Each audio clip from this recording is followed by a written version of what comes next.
Nice. Nice. And Gareth, how you doing, man? Hello, I'm Gareth. I play Scud Star in the chat. That's my role. I am a mod in chat. I'm not particularly exciting. I'm going to be playing. I can't think of any bullshit to make myself sound interesting. So I'm playing George Bullard, who is a kind of likely lad, but he's a semi-war hero pilot-y fellow. Nice. He's got a semi for the war pilots and the war heroes. I got it. You had to make it dark. And thanks for picking me second, Will. That's not quite first. No, it isn't really, is it? But not as bad as third. So Lee, how you doing? Hello. How are you doing? I'm doing all right, actually. Yeah. I'm playing Cecily Chadwick, the return of Cecily Chadwick.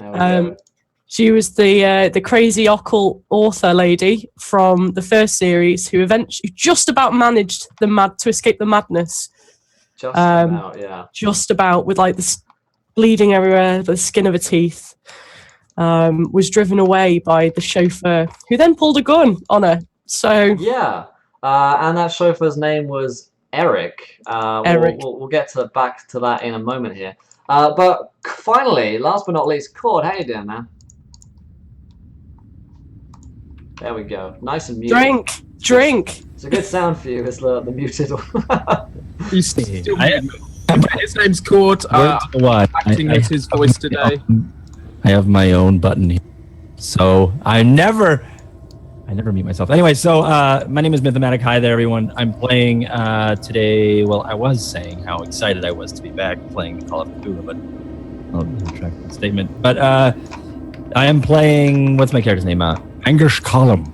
You can tell by the picture behind me. Last season, I played a character spinoff, Horace Quimby of Liam Neeson, and now I'm going to be playing a character spinoff of Sean Connery. So it'll be a lot of fun. Let's see how it works for him. Yeah, all right then. So, for those who don't know, this is actually season 2 of Call of Cthulhu, but it doesn't really matter because you don't have to watch the first one to get into this one. We're going mostly new material, but it's going to be a lot of fun. So we'll have a brief kind of recap of the first season just to inform those who are new. So, Lee, I'm going to start you off seeing as you were here on the first season. So, remind us a little bit about the overall stuff which happened previously, if you'd be so kind. Would you kindly? Yes. So I can't remember the name of the town, unfortunately, but I understand Darkmere. Yes, and it was very, very morsy and very dark place indeed. It was always stormy, and it was Horace Quimby and Associates. Horace Quimby. And there was 4 of us all together, and we were enlisted to help solve the murder of a young girl whose name I also can't remember. I've been strading since. Her name was Ruth Barnes. Ruth Barnes, yes. Ruth Barnes' father came to the office and enlisted our help. And then he sent his chauffeur to come and pick us up and drive us all the way up to Darkmere. When we arrived, it was incredibly eerie. I believe we were staying in the actual mansion. The notes are still here. Oh shit, we can just look. Have you got the notes still? Yeah, the notes are up. Yeah, I put them on the thingy for you so you can all read through your notes from last time. Amazing. So there was we all stayed in the house, Marcus Barnes' house, and you know, coming by work really it wasn't very often, so we like snapped it up, didn't we? Yeah. You're a private investigating company, investigating the arcane, the unknown, the kind of the Eldritch. The jobs that no one else would really take because everyone thinks you're mad, really. So you went to investigate Ruth Barnes. There was a lot of strangeness around her disappearance, about the death of her mother as well. You investigated, and you found out that Marcus Barnes, her father, was clearly involved with some very strange dabblings into things that he shouldn't be dabbling into. You also went to a school. Myth, do you remember what happened at the school, or what was at the school, basically? There's some weird stuff going on there. Yeah, we went to the school. It was locked. It was closed. It was as if it was abandoned, I think. We went in, we broke the lock, and we went, voices coming from down the hallway, and we went and inspected it. And there was we looked through the window of the door, like that little glass pane, and we saw that there was a teacher teaching and a class was in session. We went inside and she was teaching a class full of empty chairs, and that was odd. It got weirder and weirder the further we went down it. You had a driver whose name was Eric, who was driving you around. He was the butler of the place, of the Barnes estate. He was driving you around and taking you to different places. You started investigating the school, and after a while you investigated the mother's grave, the mother of Ruth Barnes. You went to the church in the center of town. There you went down into a crypt. You eventually kind of followed a trail of clues down there, and you found that there was actually a secret passage downwards towards a secret entrance. And down there was a river. Lee, do you remember what was in that river whilst you took a boat down there? Dolls. There were dolls down there. I remember the dolls, thank you, Gwen. Lest we forget. I remember them very well. Yes. And these dolls almost like seem to like kind of attack you in a way, and strange kind of movements in the waters. And you discovered some notepad. I found like a diary from one of your own diaries, from Horace Quimby's, I believe. And you found out, you was slowly discovering that you had been here before. You had this kind of black space in your memory, which you couldn't remember what happened. And then the more you discovered, it turned out you'd actually been to Darkmere before. And there are a lot of kind of occult signs and prophecy about the return of these four individuals. Do you remember what the symbol was? There was a symbol which was kind of seen everywhere, and it was basically the it was Illuminati. A triangle with a circle in it, wasn't it? Yeah, kind of very Illuminati-looking symbol. A triangle with a circle within it, kind of four-pointed triangle, and there were four characters at the time. And as you returned into the kind of final crypt, you discovered that all the children of Darkmere had been kind of possessed by this creature, or these dolls, and the pastor of the church, whatever strange religion he worshipped, he was trying to kind of feed the 5,000. There was a lot of church imagery, and there was a lot of strange fishing in the area which had been going on, which you discovered. Obviously that led to the connection being made to Dagon, one of the elder beings. And you went there and you discovered that the children had constantly been hiding in the walls and been following your every step. They've been looking through mirrors to watch you, and they've been kind of following you and leading you along here the whole time, leading you back to where you had previously murdered Ruth Barnes. And at the very end, it'd been kind of revealed that you guys had been here before, and you were the ones that had killed Ruth Barnes in a panic of frenzy and delirium, basically, as you fell into insanity. Horace Quimby ended up going off the complete edge. Mythmatic's character ended up trying to kill the others. The only person to escape was Cecily Chadwick, as these tentacles kind of burst forth from the ground and attempted to envelop the lot of you. Horace did not make it through, and Lance Christopherson, I believe, managed to escape. But for the purposes of this, he's not on here, because Colin is away. We will say he passed out all along the way. He died along the way, got caught by a tentacle and dragged back. So Cecily was the only one to actually escape, and she died into Girl power. Yeah, she died in the car of Eric. And Eric kind of turned back at the very end, and the kind of parting shot of the season was Eric turning back with a pistol and saying, "You're coming with me," and driving off away into the glue, not the sunset, because it wasn't happy. So that is the catch up for today's season. We'll go back and do characters once more as we get into it. But before we begin today's show, at 25 retweets, you guys will get a second viewer decision, because we're already about to have one.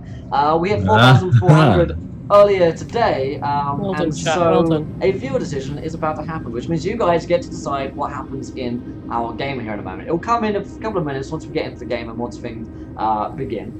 But that is pretty exciting. Also, if you are new, to hit that follow button and join us. We're here all the time playing Dungeons & Dragons. I do this 5 days a week, 10 shows a week. No, we're set in 1921 is the year in which we're set. 1921, England. So the spam on this is there, 1920s.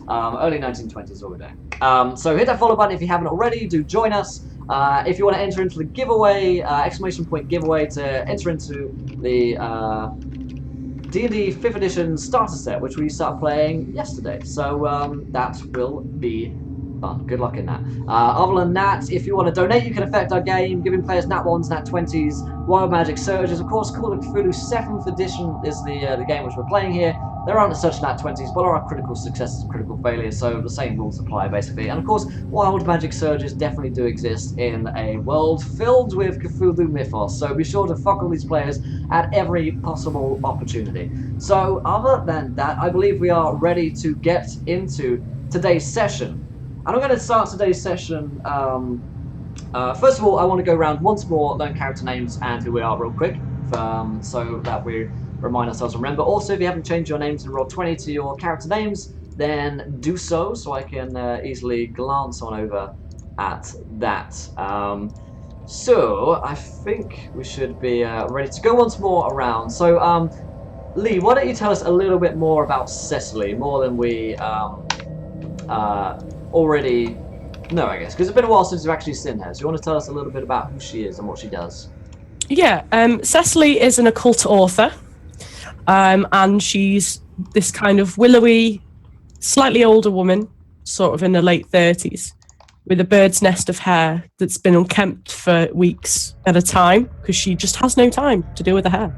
So she's usually carrying a satchel full, it's like stuff full of rags of paper, and there's pens and ink blots all over her clothes, and she often gets really excited by symbols and the sort of occult and paranormal happenings. So naturally, when she worked with Horace Quimby, she always jumped at the chance with them to investigate anything paranormal or occult, to add to her collection, essentially, of her own tales that she'd like to publish. Right. Obviously, I'm not entirely sure what's happened to her in the meantime between Darkmere and now, but I can imagine that she's attempted to write a memoir, and since she suffered from the madness during it, I like to think that she's just not really given it a go.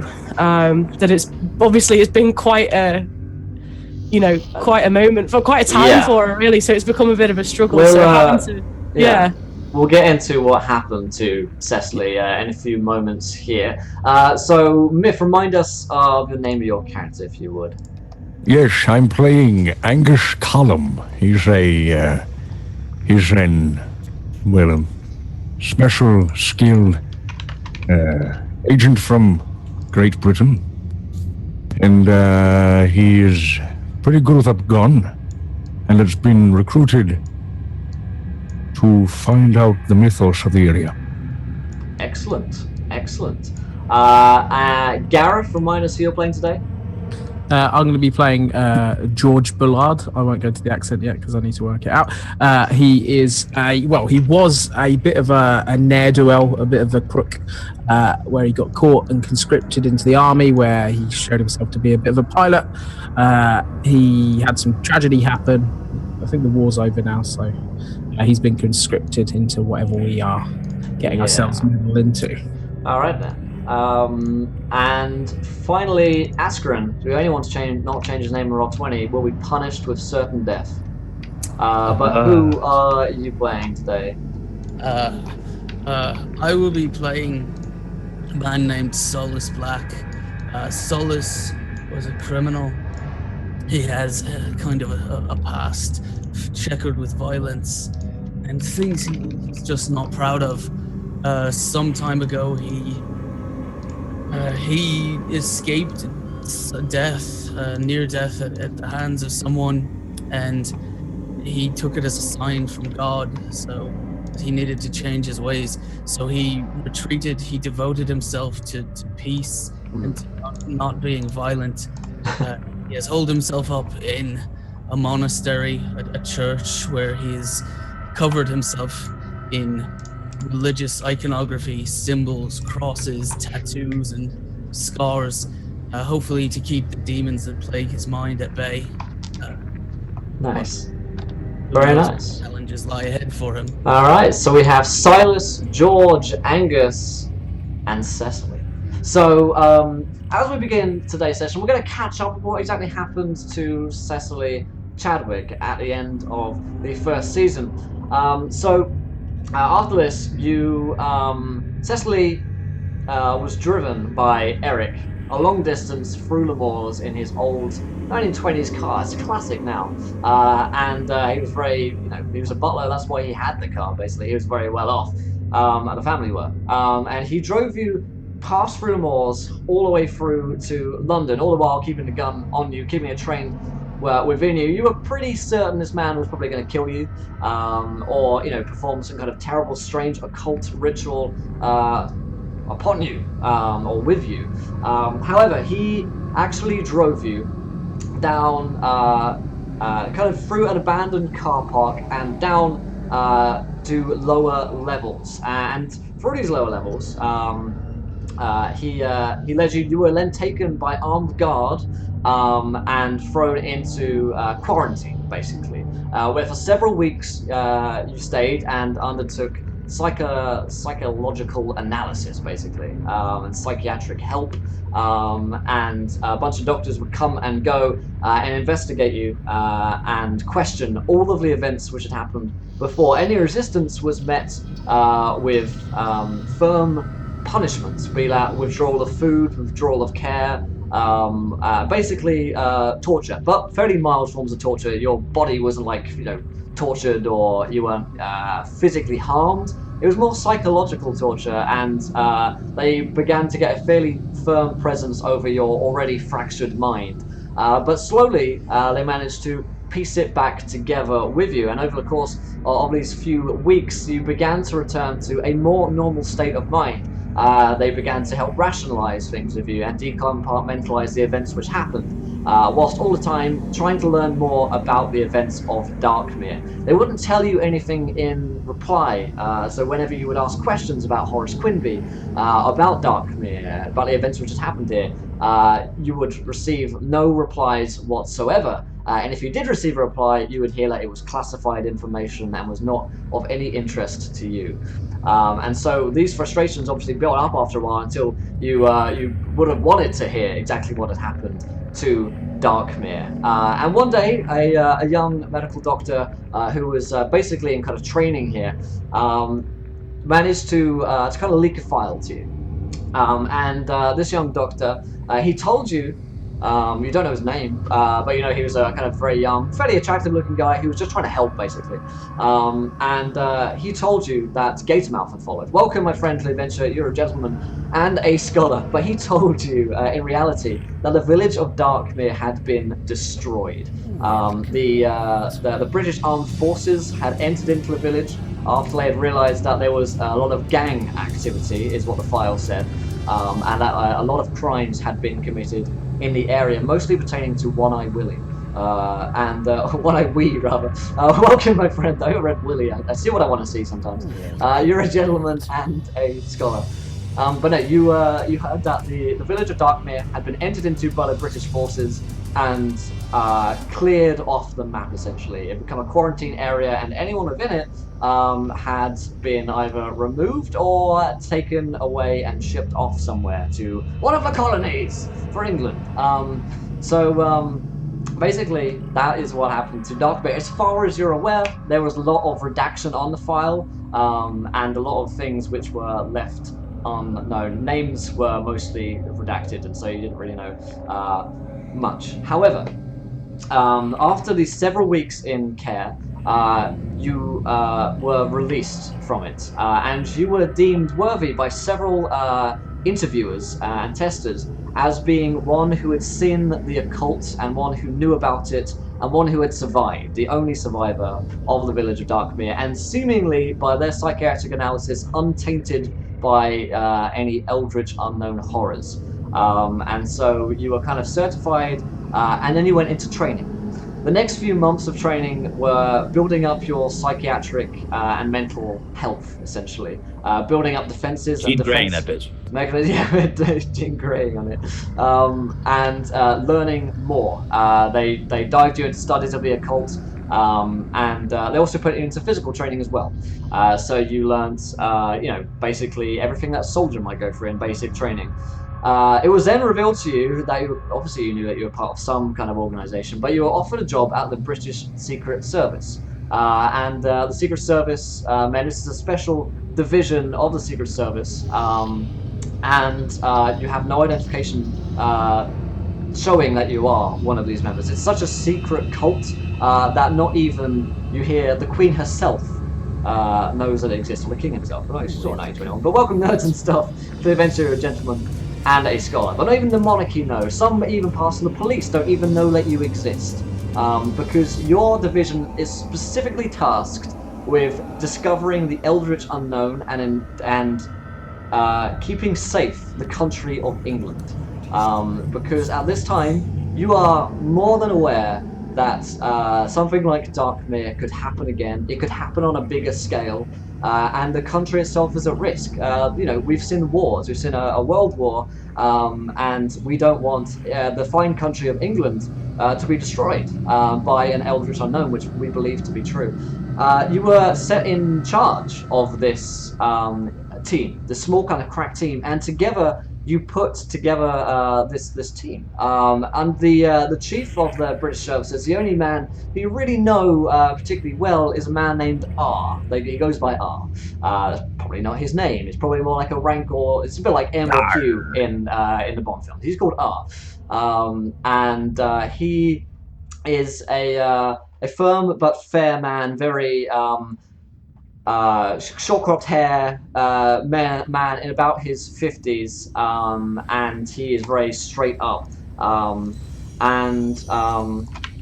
So yeah, that is who you know. Also, you know there's a techie guy, and the tech bloke is, to remind myself of his name, oh wait, I'm in the wrong prep document. I'm looking at season 1. I'm like, his name is Eric? Hang on. That isn't right. But yeah, I have 4 names, then we've rotated through all of them. yeah. But there's a tech guy who's been helping you out, putting together this team. And one after the other, this team has formed. And of course, we have our party before us. You've hired them for different reasons. Being experts in different fields of study. The tech guy's name is Atlas. You also know that Eric is your undercover field agent. Eric is a member of the British Secret Service, and he is also on the team, whether you like it or not, because he's been doing this for a while. He was sent to investigate Darkmere, and he was set in the position of the butler, and he helped you guys out as much as he could, until the end, where he thought you might have been corrupted by whatever Eldritch being had taken a hold, and awesome. Where he took you into training. So that is about where we are in today's session. You guys are going to start in your underground base in London, England. The year is 1921, on the turn of 22. We're in winter, so it's pretty cold. It's getting close to Christmas, and it's a typical gloomy day, but you guys are deep underground. Most people don't know where your location is. Most people don't even know that you exist or recognize you as a branch. But we're going to start today in your headquarters, which is basically your headquarters is a giant library. And this library is filled with files, notes, and ancient texts.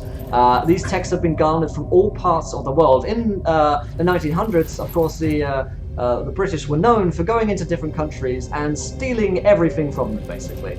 And that is what we are doing, continuing to do in these 1920s, is that we're going to the Africas, to India, across the Mediterranean, and stealing as much architecture, texts, and ancient documents as possible. We're trying to learn more about the Cthulhu mythos, essentially. And so what you're saying is League of Extraordinary Gentlemen. Exactly, yeah. It's referred to as, you would just know it as the occult, or you might refer to it as the other. Is there a big red dude in a vault, like down the hall? Do you want to be in a vault, do you say? No, is there a big red dude in a vault down the hall? No, you are dead. No, you die. No. Rocks fall, you die. No, you are dead. The rocks fall on the library and you are murdered. The whole bookshelf. Bookshelves fall, you die. Books fall, you die. Yeah. But yeah, you're in this giant library, and let's get the first shot of Cecily. So the group of you are around a table, and you can be discussing absolutely anything that you want. It could be a particular text or document. Cecily, you can decide exactly on the nature of this conversation. But let's get an introduction. Let's start with just Cecily and George here. And we'll introduce you to other characters in a moment. So Cecily, go ahead and dive into this. In fact, George, give us a quick description of what you look like real quick. Kind of a bit of rough is what I'd say. Okay. Constantly smoking, maybe sleeves rolled up a little bit. He looks like a bit of a lad. Okay. Can't wait for the rest of the boys. Hey, what's up? How you doing? Yeah, and he's probably going to accidentally slip into an Irish accent for half this session. I apologise. But yeah, just a bit of a lad, kind of pomaded hair, I guess, to try and sort himself out. But it's not particularly smart. It's not anything special. Okay, so Cecily, we could say you're looking into some files on Darkmere, maybe. You're looking into like some redacted files about what actually happened there, and having a discussion with George. So go ahead and dive on into it, and we'll get some stuff going here. Okay, so I guess the first thing I'd be talking to George about would be the school. And I'd have pulled out the section on the school, and I've been trying to explain to him that as we entered this school during the day, it was as if it was completely condemned. Like the whole school looked like it had been shut down, whereas going back to it at night it looked completely fine. There was a couple of lights on the inside, and we heard voices. So I'm trying to explain to him what happened there with Miss Rose, and that she was just sort of stood there teaching to nobody. And I'm going to sort of push a file over and sort of ask him and say, so I don't believe you've seen anything quite like this, have you? With Miss Rose and her pupils. What did you do to stop her? What did you do? Well, that was amazing. What did you do? What? Didn't you try and stop her? Yes, well, we weren't entirely sure whether she was entirely with us. So I sat down in front of her and posed a few questions, and she answered me as though I was one of her pupils. Did you try and shake her or anything like that? Give her a... Yes, I was waving my arms in front of her, but there was to no avail. And at this stage, we decided this was something to discuss. And then on turning back around into the room, she's gone. Do you not just whack her one? No, darling, we didn't just whack her one. So at this point, we're going to have Angus stroll on in. Angus, you can be doing whatever you really want around here, stepping through the library. There's also like an armory division where you can like get arms and stuff like that. So you could be going to and from Oh, there. thank you, I have two. The arms factory where they manufacture arms. It's the Eldritch alone, it's investigation. My arms are full. So Angus enters into the scene during this conversation. Angus probably walks in. He's got a cup of tea in his hand, and he kind of walks up there and sits at the table and puts his foot on probably a stack of books that you were reading, and he leans, tipping his chair. So, it seems you are having a bit of a read, it seems. What did you find? This fucker again. I flick my cigarette off, aiming for your cup of tea. It's just the same old fucking crazy bullshit. It's not crazy bullshit. How can you say that? It's a teacher who thinks you're a student. You just smack around the head. What's the problem? George, Yeah. do you know you know the mythos, right? You know about Darkmere, yes? Yeah, but you'd probably break the spell. Do you think we beat Jerry by Generous bestow. talking to him and waving our hands in their faces? This isn't about Jerry. And thanks so much to XP is overrated, and it's £5 and says Wild Magic Surge for a random player. I'm going to roll a d4, and I'll go around Thank from you. left to right. So one is Askren. So Askren, roll me a 1d10,000 please as you enter into the scene, and we'll see what happens here. Let's see. Let's scroll all the way down and All the way down, d10,000 please. We're going to have Silas enter the scene here, actually. 8,000. He spins in there like a tornado of wild magic. 8,024. I'm alive. So the wild magic in this game is going to be more related to, I guess, Eldritch randomness, I suppose, and strange. You can put anything down to Eldritch randomness. What are the lights? Oh no, Eldritch random. Eldritch. Like that ground turned to spaghetti. Because Eldritch, that's why. If one random elemental in area becomes a prime material native. No, You work that one out, Will. That's all about you, buddy. Okay, so Silas enters into the scene. I missed the wild magic. What was that? I don't even know yet. Oh no, I thought he was reading it. I did. There's something but you about missed primal, elemental, something. it. Bookshelves fall and you die. So Silas walks into the scene at this point. Okay.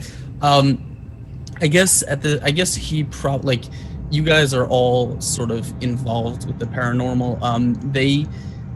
You will probably hear like the loud door, because I'm assuming the doors here are all very heavily reinforced, you know, Yeah, for a library, it's very loud. Pressure locks and stuff. And so like the door will kind of clank open, and I guess these guards, like the people who work here, the military people, will just kind of shove this man in and close the door behind him. And he looks kind of bedraggled, like his clothing is black, but it's really plain, it's nondescript, but it's frayed, it's old, it's unwashed. His hair is kind of long and a little bit matted. It looks like he hasn't had a shower in a very long time. And he just kind of stumbles around and is like looking, and as he kind of catches a glimpse of you, he's like, he kind of gets a little bit defensive. He says, where am I? I very loudly and rudely start sniffing the air. Wait, we know each other? Yeah. You probably don't know Solace. He has been a hermit, like in a. It's the library. You probably know he's been around. He says, they dragged me from my room. When The librarians? no, the guards. You didn't say them. They must have really wanted you to do some reading. Kind of smells like you shit yourself as well. George! It Can you does. not? Says, Not now. Shower. the visions are coming back. I think that's why they put me in here. Oh great, so we got a fucking deal with you.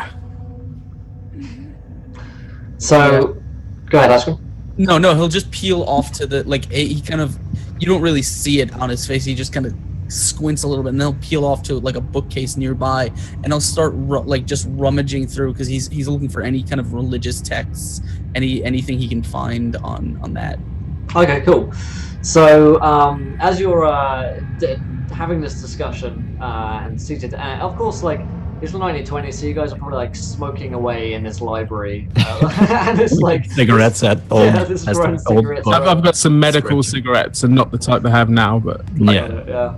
Someone's smoking a pipe around here, probably. And the large kind of doors open, and you see the figure of Eric returning. He's wearing his usual suit around the place. He's got this kind of floppy hair, which Disc. has been sort of been oiled back at this point. He's looking a bit more professional than he used to, and he walks up to the group and says, very good to see you all here, Cecily. How are you doing? I'm fine, thank you. Excellent. Well, you're not going to like this, or well, maybe some of you do, but R wants to see all of us in the meeting room immediately. He says it's urgent. Well, we're here. Why doesn't he just come to the library where we all are? Well, I believe this might be at a higher level clearance than the library. There are others around here. They might hear. But I'm so comfortable. Fine. And he rocks up and follows. Sure. Grabs his tea, fishes out the cigarette in there, and still drinks it anyway. Because Just like, and it's my prop, Gareth. Asthma cigarettes. And so Eric walks very crisply. He's a man in about his 40s. And Iris, eye patch on the big one. and strolls towards these bay doors, which are opened and then sealed again by these soldiers who wear uniforms of the British armed services. I'd be just nodding to each of them. Yeah, they'll quite respect for them all. they'll like crisply nod to each of you. Are you a previous member of the armed forces, George? Yeah, I was a pilot. Sure. One of them will give you a salute as you go by. You've probably spoken to him before. I'd probably calmly say, we'd spoken about this. It's not me anymore. Just a nod's fine. He like brings it back down again as you enter through these doors, and you come into the conference room, and the doors are sealed behind you to the library, and the conference room is what 1920s high tech looks like. And to you guys, it's like typewriters everywhere. There's an abacus. Yeah. You're like, fuck, this is our newest abacus. Take a look. Exactly, yeah. It's the biggest the wall. They've probably got like And now got comes the metal stick. beams. yeah, they've got like they've got beams of like reams of like faxes coming through probably, and like It's a thing called a typewritings. wire. Yeah, the wire is invented at this point, and there are different ladies in here who are typing away on typewriters. Thanks to Petra, she donates £3 and says the ghost of Smeagol appears. Matt 20 for Cecily. Thank you very much. Nice. And Thank so, in this room, along with these ladies who are all, like they've got their hair very nicely back and it's huge, and they're wearing these uniforms as well, and they're typing away on their big, like, loud typewriters in this room. There's probably like 20 of them, so. And sitting at this very large desk, smoking a huge cigar, is the man that you would recognize to be R. He is quite big for a man. He's clearly seen a lot of active service. Because he's got a leg which kind of makes him shuffle around a bit. He's clearly shot or got some shrapnel in it before, and it doesn't quite work as he used to. He's a veteran and seen a lot of active service, hence being in this position now. And he's reading off this kind of fax and ripping it off. He looks at you. He's got a short crop military-style hair, about in his 50s, and a few scars on there to boot. He looks up at a group of you and says, "Oh, good, you're in here. Come in. As he tears this room off and he's reading it, looking very concerned. Sit down. The doors are like sealed behind you. Chunk. It's probably less like sci-fi, like it's probably more like a big chunk and then like the key being turned in the lock. And it would be Enter into the portal. yeah. The 1920s portal. The 1920s portal, which is the door. R looks at you and he says, "We've got something for you, Cecily." And the rest of you take a look at this. And he hands you this fax reel. And it's basically, you can immediately tell that it's from the police force. The usual, it's from Scotland Yard in London, which are like, the muggles of the police world to you guys. They're the rank and file, and they get in your way all the fucking time, these guys. Muggles of the police world. We've got to let them do their job. Well, We can't I guess like fight their half-bloods. battles. They're like the half-bloods because they're like kind of like you, but they just get in your way. And they, they've been known to blunder into like scenes of Eldritch horror, and to like say it's like a beast attack or an animal attack, and like ruin your evidence, right? And tamper So with they're your like evidence. cannon fodder, Yeah. teamed with just general, This is how we know like that just we- like a mishap. Yeah. Yeah. They're the red shirts of this world. Pretty Yeah. much. The red coats, exactly. 4th of July hype. Yep. The day I became an American, never forget.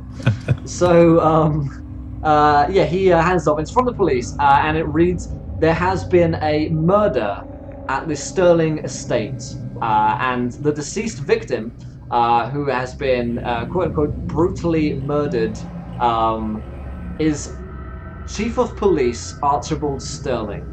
And being the Chief of Police, this immediately raises a big I've just eyebrow. got it. Sorry, I've just got it.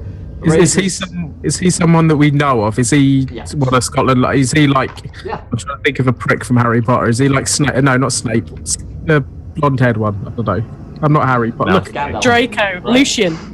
Lucian. yeah, that one. Is he a dick? I'd Draco probably Stark, yeah. Let I'd probably have a laugh. And me go and describe to you what you know about this man. The Chief of Police, Sterling, He's recognized as one of the most famous policemen in the Greater London area. He is well known for his security, movements, I suppose. He's made a real move to cracking down on crime in London, and it's been really good for London in the past year or so since he's come to office. Thanks to T-Bot 2000 for following. Welcome, my friend to the adventure. You're a gentleman and a scholar. Yeah, you know that he's pretty recognized for that. He's known and respected in the police force. You would have worked with him in the past. You've never met him, but you'll know him by reputation, and you'll know that he is a man that you can kind of trust to work with the British Secret Service, even if his foot soldiers are kind of idiots. Other than that, you know, he's very rich. He comes from a very rich family of the Sterlings, and that's pretty much all the information you know about him, other than his reputation. Is that he's fairly well known. You also immediately recognize, Cecily, that the fact that the chief of police has been murdered in his own home is ridiculously bad news for the press and for the police force. Because if one of their own can be killed in his own house, how can anyone be safe, basically? But it also reads possible animal attack.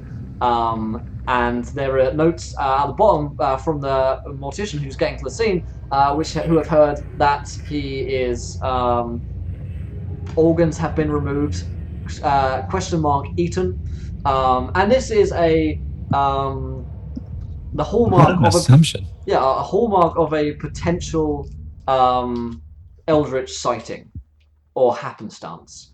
It's someone being killed in a ritual way. Raises the question. It could just be another serial killer. However, you have to investigate these things because when's Jack the Ripper during 1800s, right? 1888.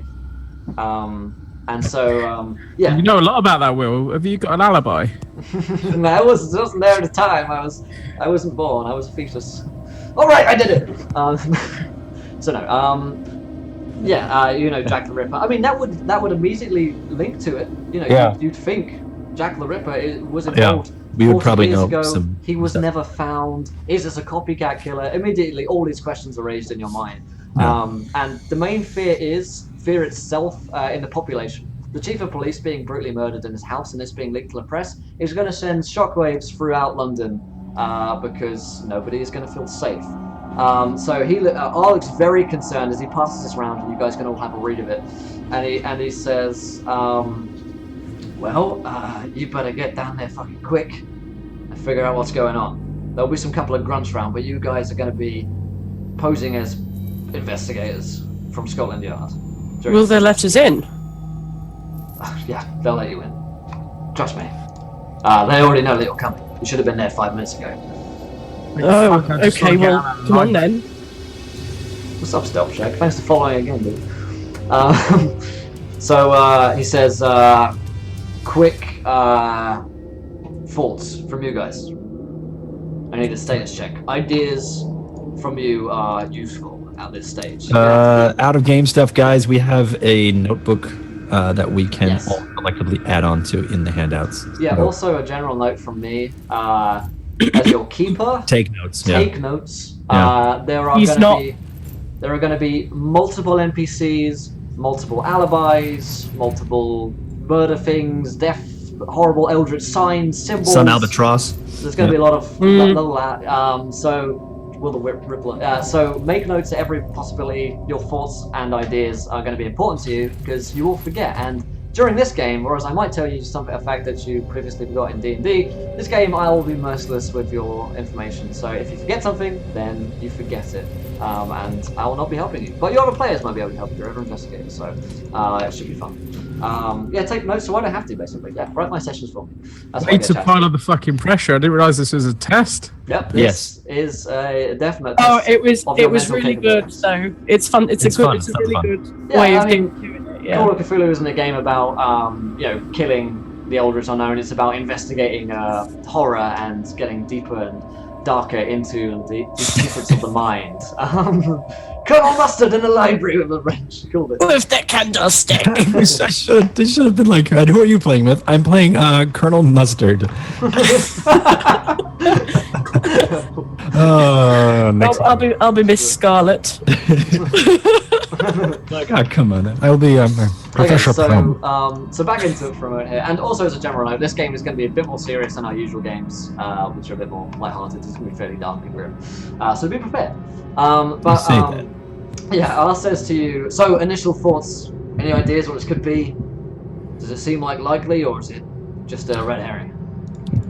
Plenty of boys in London that would love to see that man cut up. So he's in a very enviable position. In a position of influence as well. There's plenty of motives. It could be one of the gangs just trying to send a message. And I'm not quite worried about the death and the murder of Sterling, but I'm really quite worried about this here. It like kind of points to the note about Eton ? The organs are all missing. This is not a usual practice, except for that bloke. That would suggest some personal connection or some deep psychological fault in this person. If it is indeed a man, which it seems to be, a perpetrator. There are many servants at the scene of the mansion who appear to have seen some things and heard others. So it would be worth investigating and inquiring into that whilst you are there. During this, of course, I'll have our best guys looking into the different backgrounds of Sterling and his financial, medical reports, and pretty much anything we can dig up on the guy. It's not going to be easy, though, because he's chief of the fucking police. Silas, what? Now you see him. He has a book that he took off the shelf before they hurried him out of the library. He's just been kind of clutching to his chest. He says, "Before I ask, are there the noises that you said people heard and stuff? Is that included on the report? What specifically they heard?" They have not been reported, other than that there are witnesses to this, and there is basically a secretary, a butler, a maid, and a stable hand, and they aren't named, but they're initialed at this point. He's just kind of glancing like furtively, like he doesn't have a report in front of him. He's just clutching his book. He says, "Any message left at the scene? Words? Serial killers sometimes leave messages. Take." Yeah. The early report said, and I heard this over the telephone, that there was some marking on the body. You're going to have to investigate further because it's been cordoned off by anyone but a specialist such as you. Yes. So I believe we should probably get over there and take a look at the body and the... Yes, I must see this marking. I have to see this marking. And Eric says, I'll drive you. Let's take the car. And the bay doors are going to open. Says, anything else? You can reach me on the telephone. There are no photos. Yes. Report, right? Are there no what, sorry?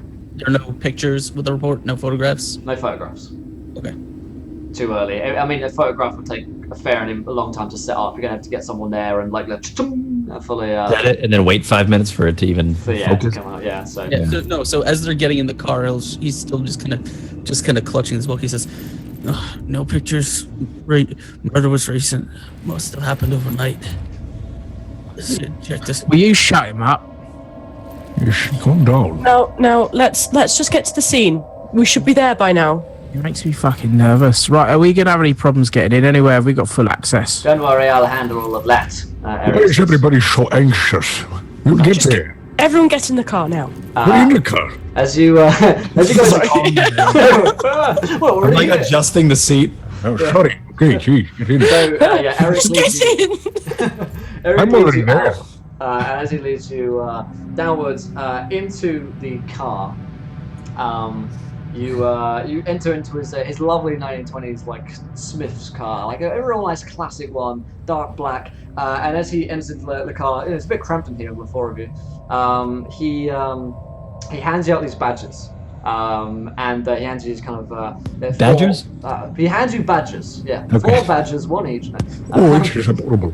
20 badges. No, 4 badges. As you open these up, these all identify you as the police. And so these are basically just fake IDs probably real IDs, seeing as you are working for the Secret Service. Yeah. He says, we'll use these to get in, and if anyone asks you anything, then just say you're with me. Let's drive. And he kind of thrums up the throttle and heads out into cold night of London. And of course, it is pretty late. You guys work most of the hours here, and you are a lot of you probably live here if you want. You can decide to have headquarters here or live nearby, because travel isn't the easiest or quickest thing around London in the 20s, so you probably want to live fairly close to where you work.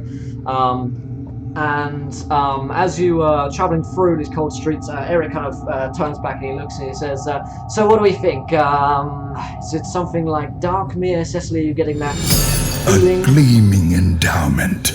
Is this doing anything for you, Cecily? Yes. I have to see the symbol. Yes, likewise. My money's on a fucking nut job with a knife. And thank you to the Frog123 donates £10. He says, Cecily and Angus a D69, please. Thanks so much, Frog. So the two of you It's the birthday table for those of you who are like, where are they? Hello. What does that mean? I'm working easy, Will. Hey. You get a shield. Yeah, this is gonna be funny. So 47 47. is an unassuming leather purse. When you open it, you find it contains 300 gold, which say is like £100. No matter how much It gold. actually has enough. It actually has value back then. Yeah, it's before the pound tanked. In fact, a pound at this point is like a lot of money, because we're dealing in like shillings and sixpence and stuff like that. So a pound is a lot of money to be throwing around, I guess. And Cecily, a 31. The hair of many things. A magical wig of glorious hair that, when fluffed, holds any item on 100 gold pieces that the wearer could desire. And we'll say that this is just your hair at this point after the Eldritch stuff which has happened to it. The bird's nest hair that she has. Yeah, the bird's nest hair can contain many things. And also, Eric slips to Angus. You guys, you like each other. He hands you this kind of little purse with some money. He says, here, take this. You might need it if you need to pay anyone off. Yes. And as you drive through the streets, you come to the west side of London. For those of you who don't know, the west side of London is considered the nice part of London. The east side, as in most towns, West side across England, are the lesser side of town. The poorer Hashtag side of Norfolk. pretty much. Everybody throw up your west side. The east side is where shows such as EastEnders take place, and they're a bit more Cockney and London. Whereas the west side are for the richer folks. And you're coming up on a very nice estate, driving through, as you get through several roadblocks. And these road cordons are put up by the police to stop folks getting closer in as you get closer to the estate, because this is a very high up case. There are tons and tons of police out on the streets as you get closer, and like police, like cars as well, around here as well, and they're all going around in their British police hats, the silly looking kind of almost conical hats which they used to wear, and they're full on like Billy outfits. Yeah, those things. And as you come up to the mansion, you see it's huge. It looms before you, and it's a very nice, large estate. There's big gates which are now lying open, and as you drive through with Eric, amongst all the other police cars, you see a stables, and you actually see a couple of horses in the stables, as well as a stable hand who is being interrogated by several policemen. And also there is Tyndala. Welcome, my friends, to the adventure. You're a gentle Tim, scholar. Hey, Tim. So, yeah, you see before you this huge scene of like bustling police activity, and at the front doors are open. Police are coming in and out. You can see inside that there's like a cordoned off area where they put tape across where no one else can enter. But you can see within that there's a lot of people moving inside. At this point, it's all just loud sounds of people talking and moving around. And Eric kind of pulls up the car, and he comes, opens the doors, lets you guys out. As you kind of flood out, a police sergeant walks over to you, Bobby, and he says, "All right, Governor, what are we doing here then?"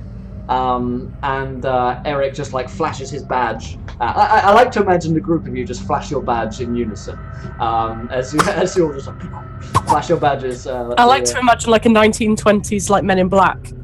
Yeah. Perfect. Flashy thing. William Smythe is here.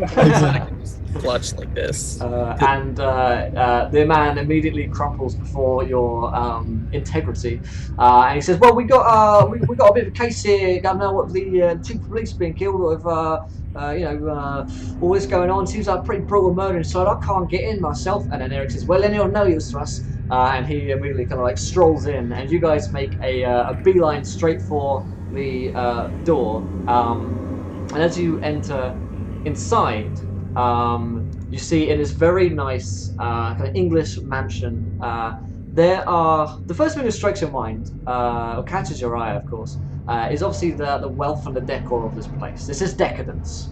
This is wealth beyond measure to most of you, and it's stupid because in like 1920s, if any of you guys have any kind of like knowledge of like if you come from like London area, if you particularly come from the east side, you are poorer than poor. And you have very, very little. And so this kind of decadence is more than you will ever earn in your lifetime. You earn a fair salary at the British Secret Service. You consider yourselves earning a very good salary for what you're doing, especially if danger pay. But this, you would never earn this amount of money. You could never own this land. But the strange thing about the decadence is the portraits and paintings on the wall, which show family members traditional families taking photos together or hunting scenes. All of the women in the portraits have had their faces and eyes gouged out with some kind of blade on the portrait. So some weapon has been used to physically tear down only the women's faces in these rooms here. Is there any blood on the portraits? Now you've told me I need to be like a proper detective. I'm full on to this. There does not appear to be any blood immediately on the portraits. However, you're going to have to, you would probably know that you probably wait for a pathologist report and like the blood spatter analysis around here to tell you if they do get any detection of blood. But immediately as you walk in here, we'll go into like more detailed investigation in a moment, looking at different bits of that. But for the moment, as you look in, no obvious like huge blood spatters on the wall or anything. The next thing that catches your eye as you come through into a study room, which has been cordoned off. You open. Eric holds up the tape for you guys to come through. Is a man's body. He looks like he has almost been kind of tongue drawn and quartered in a way. And thanks to Olwyn Greenleaf for following. Welcome to the bench, my friend. You're a gentleman and a scholar. Olwyn Greenleaf is my baby sister. Oh, hey, sister. Hey, Yeah. welcome. So yeah, you see this man has had several organs removed as you immediately look at them. You can tell just by kind of a quick glance of his body that his eyes, his tongue, his ears, his heart, and possibly another part of his throat have been... His shoulders, knees, and toes. Shoulders, knees, toes have been torn out. They've been removed. He's kind of splayed out here on the floor, just left for dead, in this study room, where there's a desk. There's several more portraits around, all of which have had their faces slashed off, any of the women. And there's a window. It doesn't look like it's been jimmied or messed with at all. There's one door entering into the study, one way in, one way out. There's no broken lock in it, that you can tell. No signs of forced entry here. There is a mortician. You would recognize the mortician to be your special mortician, part of the British Secret Service, and his name is Withers. And Withers is a creepy man. Fletch hype. Yeah, he is a creepy dude. He puts everyone on edge just by being around him. He's got this kind of morbid fascination with studying the dead and death and the ways of murder. And even though you know that he can't be involved in anything, there's always that like weird thing about this guy, and you can never quite get along with him very well. The next thing which catches particularly Cecilia's eye is a symbol etched onto the man's body.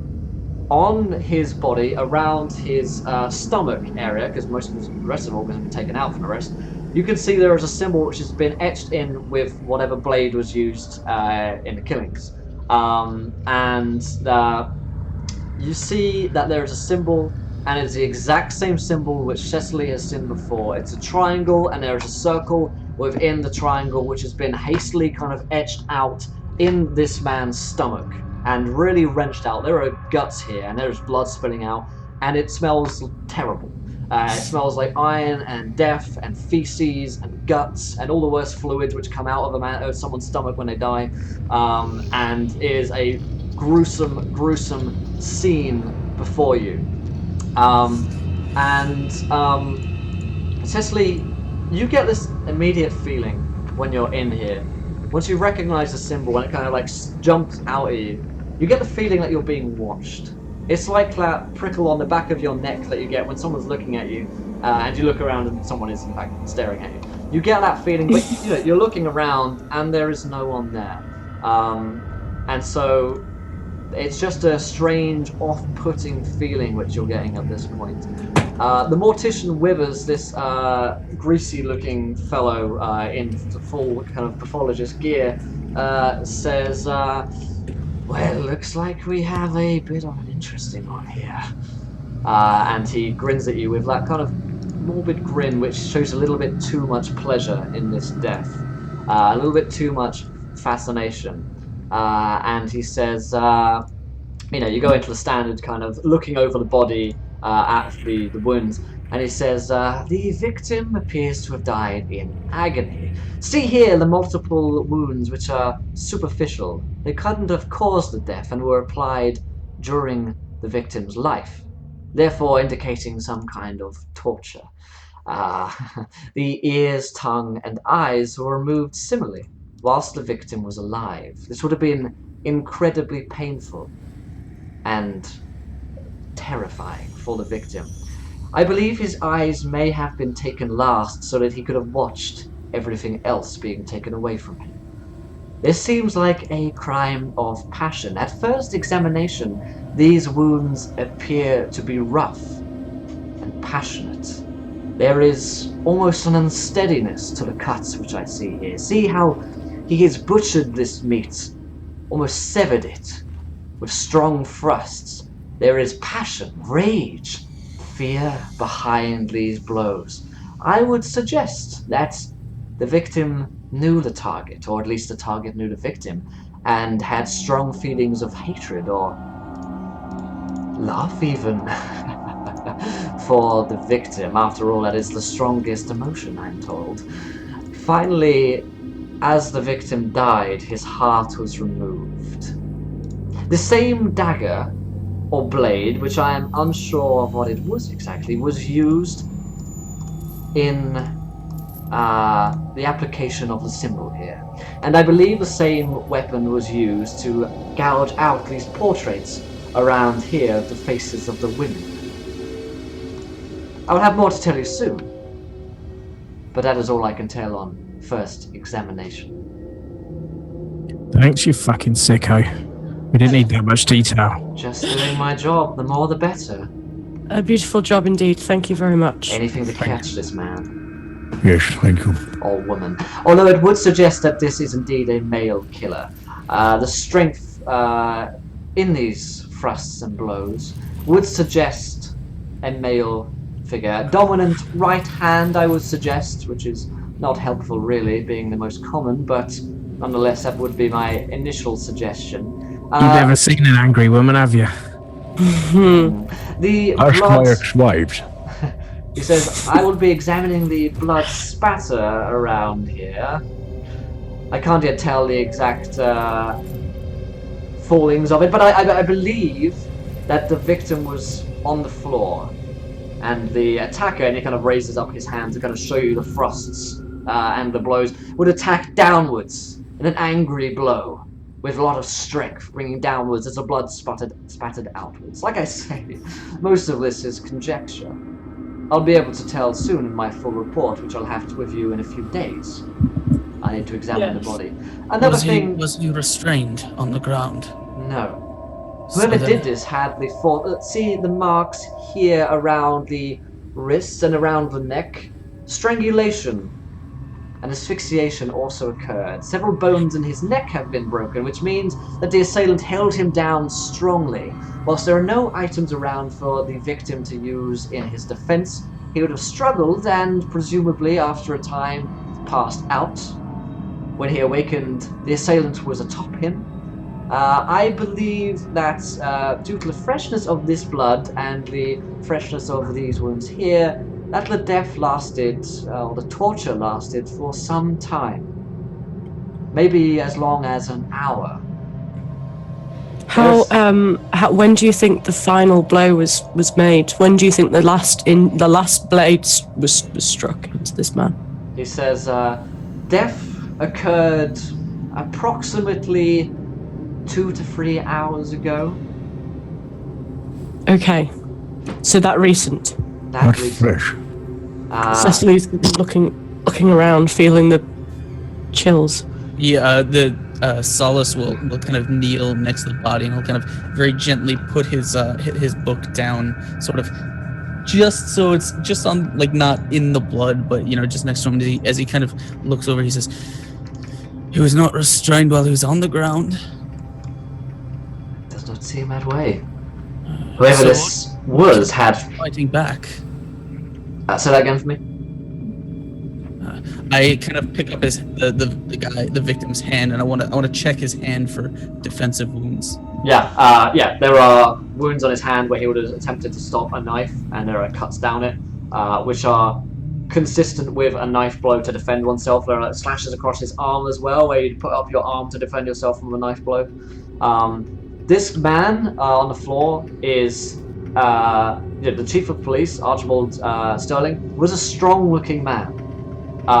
He is well built. He served in the police force for a long time, on active duty as well. And so, him being assailed and this physically overpowered in his own house certainly brings up that strangeness, which seems unlikely. He says, one does, of course, consider the possibility of multiple assailants. But my original thought. Where was he? You said he was asphyxiated by surprise first, and then attacked on the ground. Where did the first attack happen? I believe this chair here. And as you look at the desk, one of these chairs have been kind of like turned over, and he says, one could presume that the victim was sitting in the chair. The assailant came close, strangled him, threw him down onto the ground.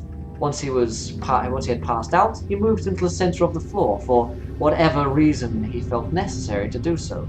Also, there is a gag, and you see on the floor there's this bloodied kind of tissue and cloth, and you can see it's like ripped off shirt, basically. The assailant ripped off part of the victim's shirt, stuffed it into his mouth so that the other servants presumably would not hear it. His screams. The chair. This is out of character. The chair that he was in. Yeah. It's at a desk, so I assume its back is to a wall. Its back is not quite to a wall, so similar to how I'm sitting now, I suppose, but if the wall's a bit closer. So there's space for the chair to fall over. There's distance between him and the wall. Yeah, there's space for it to fall over and crash down. If I kind of stand like where the chair is, can I look around and see where? Because obviously, I say, whoever came up behind him clearly was already in the room. There's only one entrance, only one exit. I'm assuming the chair faces the. He says, it looks as though the assailant attacked him from the front. The surprise was the attack itself, and the strength of which it came. I do not believe the victim was unaware of his presence. No. If it came from the front, that means he saw him entering. Let him enter. Little enough to get close enough. It's at this point, actually, I want to take a quick aside and bring in our viewer decision. because we did it 4,400. Thanks, guys. By the way, seeing as we're on our, I remind you folks, if you are new, do hit that follow button and join us. We're here 5 minutes a week playing Call of Cthulhu every Wednesday at this time, and a bunch of other D&D games. We've got another game coming on at 7, so be sure to follow us if you haven't. But I want this viewer decision to come in now, and the theme of the viewer decision, I want to theme these so they don't completely break our game and go completely weird, is that what is an extra detail at the scene of the crime? Something which they might have overlooked or they're just about to discover. It could be something like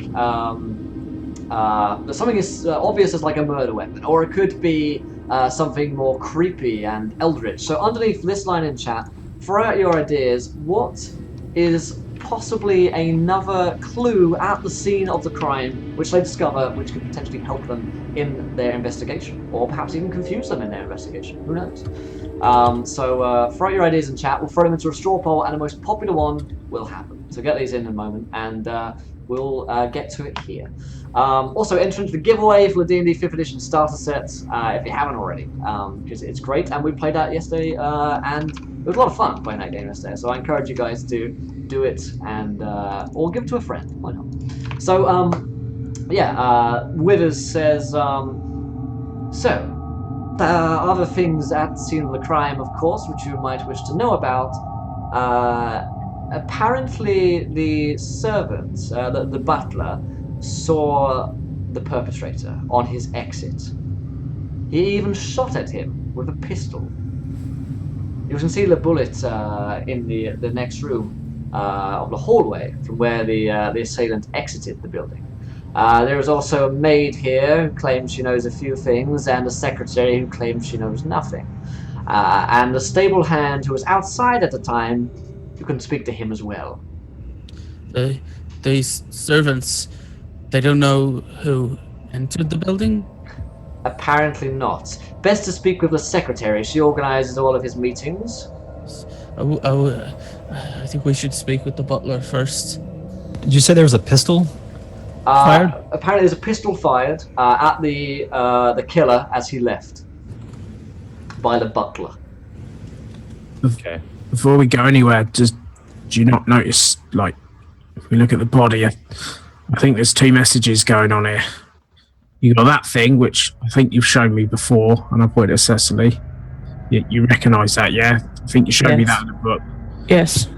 That they took his ears, his tongue, his eyes. They took his senses away from him. That's someone sending a fucking message. Do you have any idea of what that could mean? Well, this might not have been about him. This might be trying to send a message to someone else. Perhaps he knows too much, or has seen, or said, or heard too much, and they wanted one less witness. One other thing, which is a rather disturbing detail, but I cannot be sure of. There is signs that potentially some of the organs were ingested by the killer. I can't prove it, but I believe it could be the case where some of the organs were partially devoured. There are some trace sources here. I have to get it back to the lab to show that they are, but cannibalism is a possibility. How do you mean? With bite marks in the removed organs? There are some traces of food which did not reach the mouth. Organ tissue. Right. Right. I believe the dual message here. I don't necessarily know if we're meant to think something specifically about this man. I think the symbol is the message. I think the torture is for some other purpose. Okay, so Eric says, this is indeed disturbing. It's worth investigating more at the very least, even if we can't be certain. That symbol certainly gives us enough clearance to be dealing with this case. We need to investigate and speak with the rest of the witnesses here. Best we take a look around, ask further into some possibilities, and see what we can dig up. I'll stay here and speak to Withers about anything else you might find. The rest of you, have a look around the place, see what you can learn, and see what the witnesses saw, or think they saw. So George flicks out his cigarette. He goes to reach in his pocket, and he's all out. He just starts poking. So there's a desk, is there? There's a desk. Yeah, he starts poking around the desk for any sign of cigarettes or booze, and then anything else he might see. Maybe what he was doing. Any sign of anything half being done at a desk or anything like that. Yeah, there's a newspaper on a desk which has been read and been leafed through. It's the Telegraph, and it's just got kind of weekly news in it. Nothing particularly, isn't like drawing anything onto it. There is some whiskey on the side. In fact, there are 2 glasses of whiskey on the side, one of which has been drained, the other has not been touched. There is also, what else have we got here? Let me see. Isn't there a bottle of whiskey as well? There is. And thanks so much to Alban Lupus for following. Welcome to the adventure, my friend. You are a gentleman and a scholar. 2 glasses of whiskey. One been drunk, the other is left untouched. There are some general kind of police reports around here. Some of them are, you look through the burglaries, kind of like street crimes and stuff like that. Does that mean anything? You'd have to kind of read through them and decipher if they're anything at all. But certainly there are some police notes here and reports. And thanks so much to Elite Divisions for following. Welcome, my friends. You're a gentleman and a scholar. How many are there, would you say? Is there like a big stack, or is there just 4 reports? 4 reports. I'll just curl them up and stick them in my pocket for now. I'll say to Withers, have you looked at this drink? Yeah. He goes over with his gloves. Thank you. Best not to touch it, and he kind of puts it in a sleeve. I'll be taking the rest of this and examining for any traces which I can find. How was the drink arranged? Like, was it just where the bottle was, or does it look like it had been like whoever had poured it had attempted to hand it to someone? You would presume that someone was standing opposite the desk, because there is the full drink is on the opposite side of the desk from which it has been poured. It would be very concurrent with the motion of pouring the drink for yourself, pouring a drink for someone else, and putting it on their side of the desk. And thanks so much to Josh and Mac for following. Welcome, my friend. You're a gentleman and a scholar. You just knew his attacker was close with him. Eric says, there are no signs of forced entry here. Look at the lock, and he kind of shows you the door. The lock is completely intact, points to the main door, completely intact. No signs of window entry either in the one window here. And the gates, well, they were closed the entire time, according to the stable hand. He says, no, I believe we can rule out all possibilities of forced entry at this point. But I want to know why the servants did not hear anything, because their testimony could tell us whether or not this man was snuck onto the premises in secret or not. You know, it's worth speaking to the servants of the house then. Like I say, I'll stay here, search around. Also, take a look at that bullet for me. It's in one of the paintings, apparently. There's a ballistics expert on the scene right now. We should be able to garner some information from him. I'll turn to the group. I say, summon the butler. I'll try and pry this bullet out of the wall. I believe we must actually head toward, after this, head to the police station and speak with the fellow associates, workers, policemen. Yeah. For he knew of this person, obviously. Yes? Eric says, presumably he knew it. Yes, there's no forced entry into the room. There is also a glass offered of probably some sort of distraction towards to get the jump on him. Now, So this person knew him, and I believe Sterling must have done something. I have a bit of a wild guess. I'm going to hazard a guess what's happened here. Have a go. I mean, I obviously, as you're aware now, I've read and written a lot of books about strange happenings akin to this.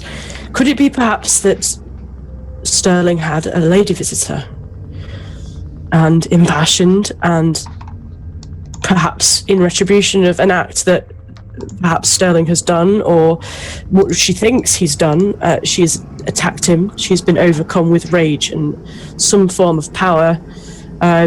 Because if I recognize that symbol, that's definitely some kind of strange power that's happening. And in return, she's gone round and gouged out the eyes and the senses of all the other women that have been watching and surrounding him, that were close to him, perhaps.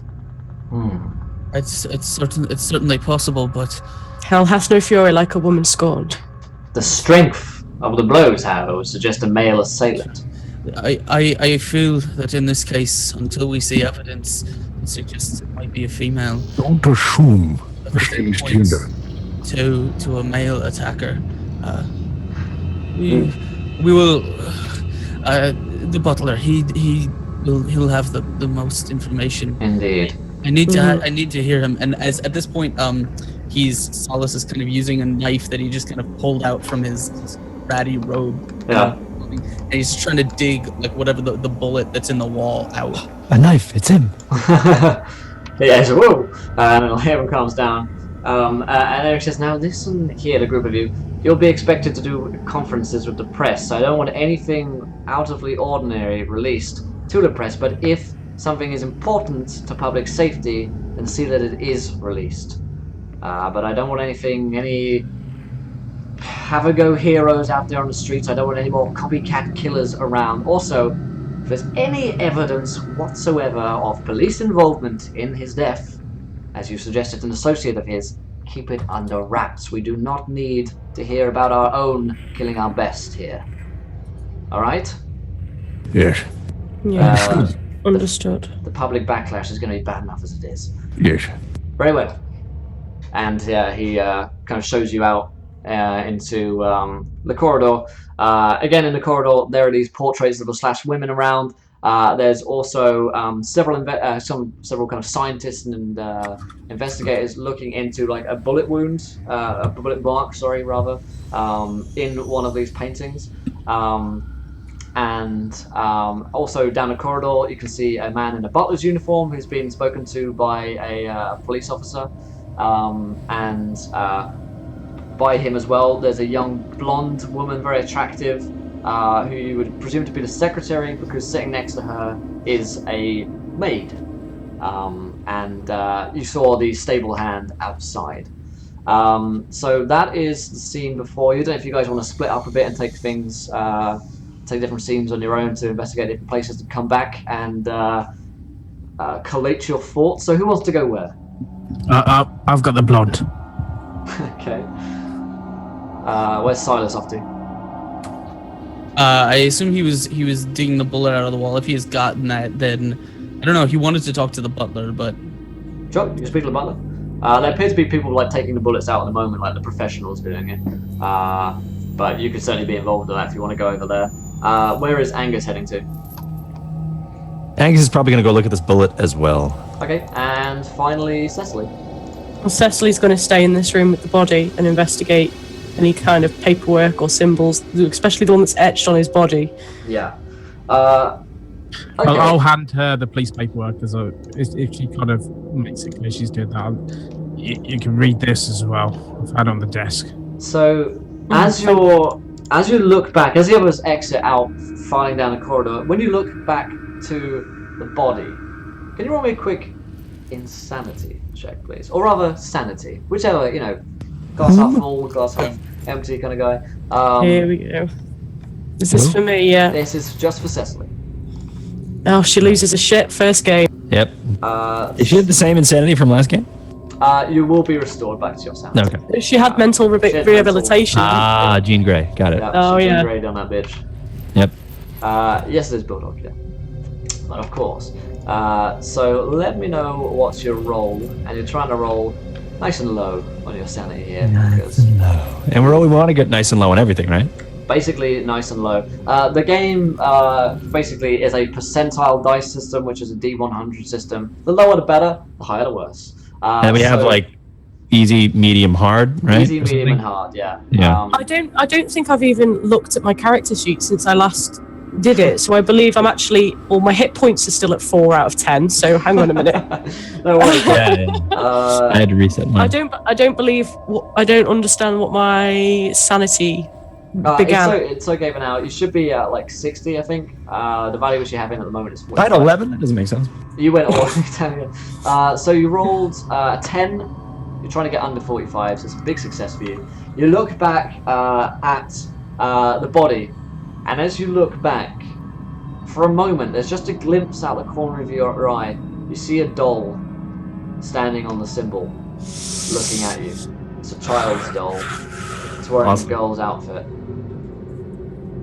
And Cecily, then you look back, it's gone. She rubs her eyes and shakes her head, thinking it's like just a little relapse that she's having. Memories of time gone by. Memories that have been beaten and tortured and then healed out of her. Yeah. She carries on. Yeah, as you look down at the body, focusing in on the symbol, you notice something. His fingernail appears to be kind of bloodied, and his other fingernails seem to be fine. One of them appears to be kind of like pretty worn down. You look down onto the wooden floorboard, which is below, and etched into the floorboard are the words, "It begins." Oh. He has it etched that on himself, not the killer. No, the dead guy. Dead guy. Yeah. He knows something. Oh shit. That's something. Maybe it's just a really bad time to start writing his first novel. Yeah. It begins. Dad. So, that is what you notice back in this room. We'll let you go file through some police notes. But Angus and Silas are looking at the bullets, which is in the painting. You see that there is in fact a guy who is doing the bullet analysis. It is a woman. And probably a little bit unusual, really. And she is looking at the bullet and looking at the wound as the kind of medical examiner is going to take it away and put it into packets and stuff like that.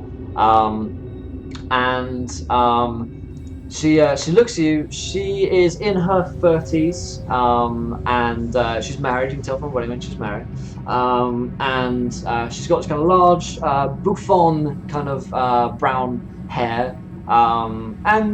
She's fairly plain looking, really, but she seems to be very focused at the moment, and she seems to be very in the moment of looking at this bullet. She looks up at the group of you, generous bestow. as she thanks Bill Dog for donating £5. Oh, wild magic, about to ruin the whole flow. Myth must roll. Sorry, bud. So Myth, can you roll me a D10,000 here? We'll get to that roll in a second.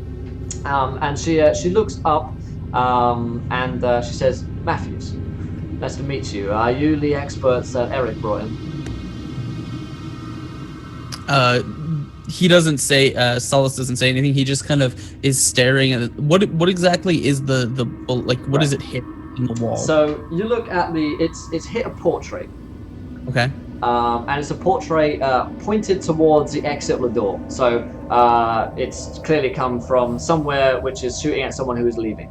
But the bullet has missed, and it's actually sunk into the portrait. And it's sunk right into the temple, the middle temple of one of the women. Right. So it went through the canvas and into the wall behind it? Through the canvas into the wall. It's been removed. It's a fairly large-looking bullet. You can identify this as being from a pistol, but your expertise in this field probably isn't enough to tell you exactly what gun it was, and stuff like that. Good firearms. No, I just want to like as she's talking, I'm just sort of taking steps back down the hallway because I want to hold my hand up and just see if I can find exactly where the butler was aiming when he shot. Yeah, the butler was aiming from the servant's door into this hallway, basically. As you kind of open it up, you see it leads on into the kitchen. And there's a large kitchen area here. And there's a doorway kind of midway through the corridor, which you must have opened up. You kind of run through the motions, opened it up, saw an intruder, reached into a desk drawer or something around in the kitchen where he had a pistol, if he was carrying a pistol, taken it, fired, missed, and sunk it into the portrait. It seems like a possible thing which could have happened. It doesn't seem like this is impossible. He couldn't have possibly made this shot. It matches. And Matthews says the gun fired was a Webley revolver, a Mark V, used by some British officers in the war. Presumably this was owned by the Chief of Police, Sterling, and he had it around, gave it to the butler maybe? Not sure exactly how he came into possession of it, but... It wasn't stored on a rack or in a locker? Should have been, but if it was around in the kitchen, it's possible unless the butler was just carrying it around with him. Seems unlikely to me that you'd keep a gun in a kitchen, right? I mean, knives, sure, and plenty of weapons around here, but a pistol in a drawer in a kitchen seems kind of off to me, right? I'm gonna standing from the door where he kind of leaned out to fire the pistol from. Yeah. Do I have like I'm assuming just immediately to the right is like the door where the study is? Yeah, about 10 paces down to the right. Okay, and then if I trace like my eye line, like basically I can trace a path of someone running from this room to the door, like to the exit. Yep, you can do that. Okay, so I'm gonna do that, and I'm just saying like, once I get to where the gun was actually fired, basically, I just want to know where in the hallway the dude would be. Is he like halfway to the door? He's about all the way to the exit. About 3/4 of the way to the door. I suppose he's quite close to the exit. Presumably he was walking or running away. Yeah, about close to the exit, outwards into the estate. Matthews says, apparently the old guy who shot the butler is pretty near blind. Certainly kept him around just to be nice to the guy, but he couldn't see much. He saw a figure. He says he panicked and shot, so it would line up with the bullet, which is way off the mark. Right. Can we fetch him? Can we bring him here? Yeah, let's bring him over here. Was someone going to investigate the butler? I can't remember now. It was one of the things. Yeah, okay, yeah. So she calls the butler over. He comes over. He's an elderly gentleman in his kind of mid-60s, mid to late 60s, balding grey hair, butler's uniform, and he seems pretty shaken up by this whole thing. And he says, "I'm so sorry. He's wearing these glasses. You can tell he really can't see very well. He's got those glasses which like make his eyes look huge when he has them on. And he says, I'm sorry, I panicked. I hope I'm not in any trouble. I'm just so sorry. Right. I couldn't protect him. Walk me through the steps that you took. Where was the gun? What was the first thing you heard? Where was the gun? And then how did you get to the door? Yes. Now, he shuffles on into the kitchen and says, I was bringing Master Sterling, his evening meal. He likes to take a midnight snack very late, and it's just one of his routines, and so I was bringing it through. Thanks so much to Trevelix for following. Welcome to the event, my friend. You're a gentleman and a scholar. He says, I was bringing it through, as I do every day. Ask any of them here. I was bringing through the tray. Look, it's there on the side. You see some like bits of food, a bit of meat and bread and stuff on the side. And I heard a noise. The sound of the door closing, which was odd at this hour. The master likes to lock himself away in the evening and away to his studies and to drink. So the door closed. Thought it was slightly odd. I peered my head around, and there was a dark figure running straight towards me. I panicked, as I did, as you would. I didn't recognize the figure. The man was large and cowled, wearing some form of covering over his face, I believe. I dodged into a drawer as fast as I could over here. He shows you to a drawer which is filled with knives and silverware. where the gun is, and I took the gun. I tried my best to aim as he ran past the doorway, not coming towards me. As he ran, I stepped out, pointed the gun towards him, and fired. A single shot. Then it misfired, it jammed, it seemed to not work, or had a bullet or something, I don't know. How did he exit the building? Did he open the door? Was it through locked? the front door, yes. It was not locked. No, that seemed odd to me that it wasn't locked. Of course, I have the master keys to the house, as did Master Sterling himself. Many of the other staff have access to my keys. I put them up here on a hook, look. And he shows you basically like a rack of hooks where he hangs his keys. In a place like this, there's like a million keys because, you know, all the different doors, the outside sheds, the stables, like the greenhouse, you know, all these different rooms that you have different keys for in these kind of places. So, in theory, I suppose anybody could find them. No copies have been made, as far as I'm aware, from those that I have accounted for here, and they're all here in place, so... That's fine. This, and I'm going to pull the drawer up and I say, this drawer, why was there a gun in here? I like to keep it there, just in case for such events, you see. You keep a gun in the kitchen. Not on your person, not in a drawer in the hall. Why, it's just always been there. You can roll me some kind of roll to see if you want to see if this guy's lying. Yeah, I have some stuff, I think.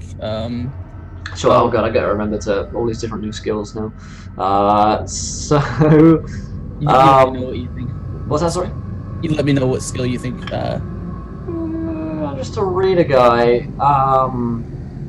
Let's have a look. All these nice skills here. In fact, just roll me an int. Just a straight up int. Sure. Because again, having to get used to all these new skill lists is going to be difficult to take some. I got a 6. A 6 is great. The story which this guy is giving to you seems shady as all hell. Yeah. Why the hell is there a gun in the kitchen? Yes, I'm aware that he's lying to you. Where like they took the gun away already? They have taken the gun, and Matthews has it kind of like sealed. All right, and I'm just gonna kind of lean in very close. And is it possible for me to use a little bit of my intimidation here to kind of like when I speak to him a little bit? Definitely, yeah. All right, cool. I'm gonna lean into him and I'm gonna say, hey, surely by now you know that something quite brutal went down in that room just 10 paces from here. I heard. Telling me you heard nothing the whole time. My ears aren't what they used to be. But you see, You were in this kitchen preparing food, and you did not hear. There's 2 doors between us, and then several paces. I didn't know what was going on in there. I didn't even know the master had company. Didn't even hear voices. Is it? I don't. Your little tale about keeping a gun in a knife drawer. It's not tickling me in a way that I think you wanted to. Would you kindly tell me where you really got the gun from? I don't know what you mean. Is there a safe that I will find in this house, or a rack that is missing a pistol? Of course, the master does have a safe which is kept. But I do not know the combination, nor would I want to. No, the gun was in the kitchen drawer, and... I'm going to give you one more chance to try that again, or else you're going to be telling it to a brick wall in a cell. He says, well, then I choose the brick cell. I will not betray my master. He kind of steps back and exhales and says, right. Matthew says, do you want us to take him downtown? Yes, please. Yeah, they arrest him. His name was Milton, just as a note, his name was Milton. I'm going to write my notes, and you guys can move on to whoever's interviewing next. So let's cut to George, who is interviewing the young blonde secretary who tells us that her name is Claudia. Claudia. Yeah. Claudia. Strikes you as a German name. Claudia!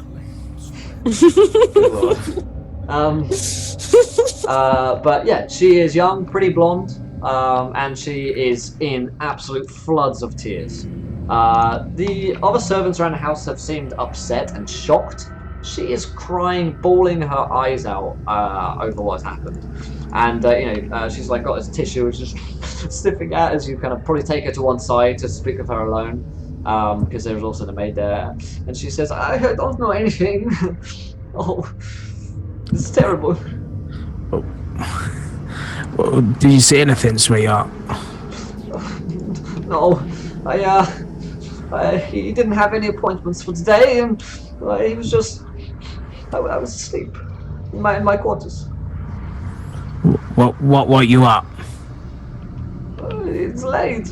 I go to bed so I can get up early and go to my work. I can't believe this has happened. I brush a tear off her cheek. Oh, come on. She looks like totally like she's she's having the worst day of her life. Ugly, crying like crazy. Yeah. Like, you're a young lady, you'll get another job. Have you got a fella at home? I'm worried about. No. Well, what are you worried about? Worried about Archie. He's dead. He's gone. I'm sorry to say that, yeah, but we're looking into it. We're good at our jobs. How could God be so cruel? Have you seen the body? No, I don't want to. I can't look. I can't go in You there. know what make you feel better? The body. You just said what a horrible way. So I heard what they said. you got any clues to help me get who did this? She stops sniffling for it. Yes, we need to catch whoever did this. But I can tell you, he had no meetings this late at night. He had no arrangement in his diary. He would tell me if he had someone coming over. Was he married? No wife. No. Nine. She looks. Nine. She looks. Wait, what? I'm detecting a bit of an accent. When you say wife, there's a certain look in her eye which you get, which is like, she would like to have been his wife, perhaps. She referred to him as Archie as well, which is certainly. Yeah, I'm picking up on that. I'm getting what you're throwing down. So I'm detecting a bit of an accent from you. Where are you exactly from? It's the Third Reich. No, 9. Okay, you got me. Wait about 20 years for It's that. the German, of course. 9. It's okay. She says, Berlin. Do I know anything about this guy's history? Would he have likely been would he have been retired before World War One? You probably wouldn't know, but you might have heard that he was on active service during a war. So, Germany is possible. I mean, post-war as well, like active service being like where a lot of people are just called up to go around and serve in different countries. France, Germany, a lot of Europe, there would be soldiers posted. Even if not on active service, there would still be armed forces in the area in those countries. So, it's more than possible he was there all the time. How did you get your job here? He came into the restaurant I worked in back in Berlin, and he looked so handsome in his uniform, all dashing, and he came in and we got talking, and I told him about how I'd love to see England and London, and he took me here. He hired me. Have you ever worked as a secretary before? No, only in bars and restaurants and stuff. So you just left the country you grew up in and worked in and had all your friends just because Archie... It's a job of a lifetime. Look at this place. Look around you. This huge mansion which he has, and my pay is great, and I get to go back for Christmas. I should be going back soon. Did Archie ever have any women visit him? She looks very upset, and her disposition changes immediately. No women, no. Oh, was it? What about men? Yeah, plenty of his friends would come over. Not in that way, though. Are you sure? Oh, yeah. Did you and Archie have anything between you? Oh, I like to think so. We were good friends. Was he ever romantic with you? She begins bawling her eyes out. No.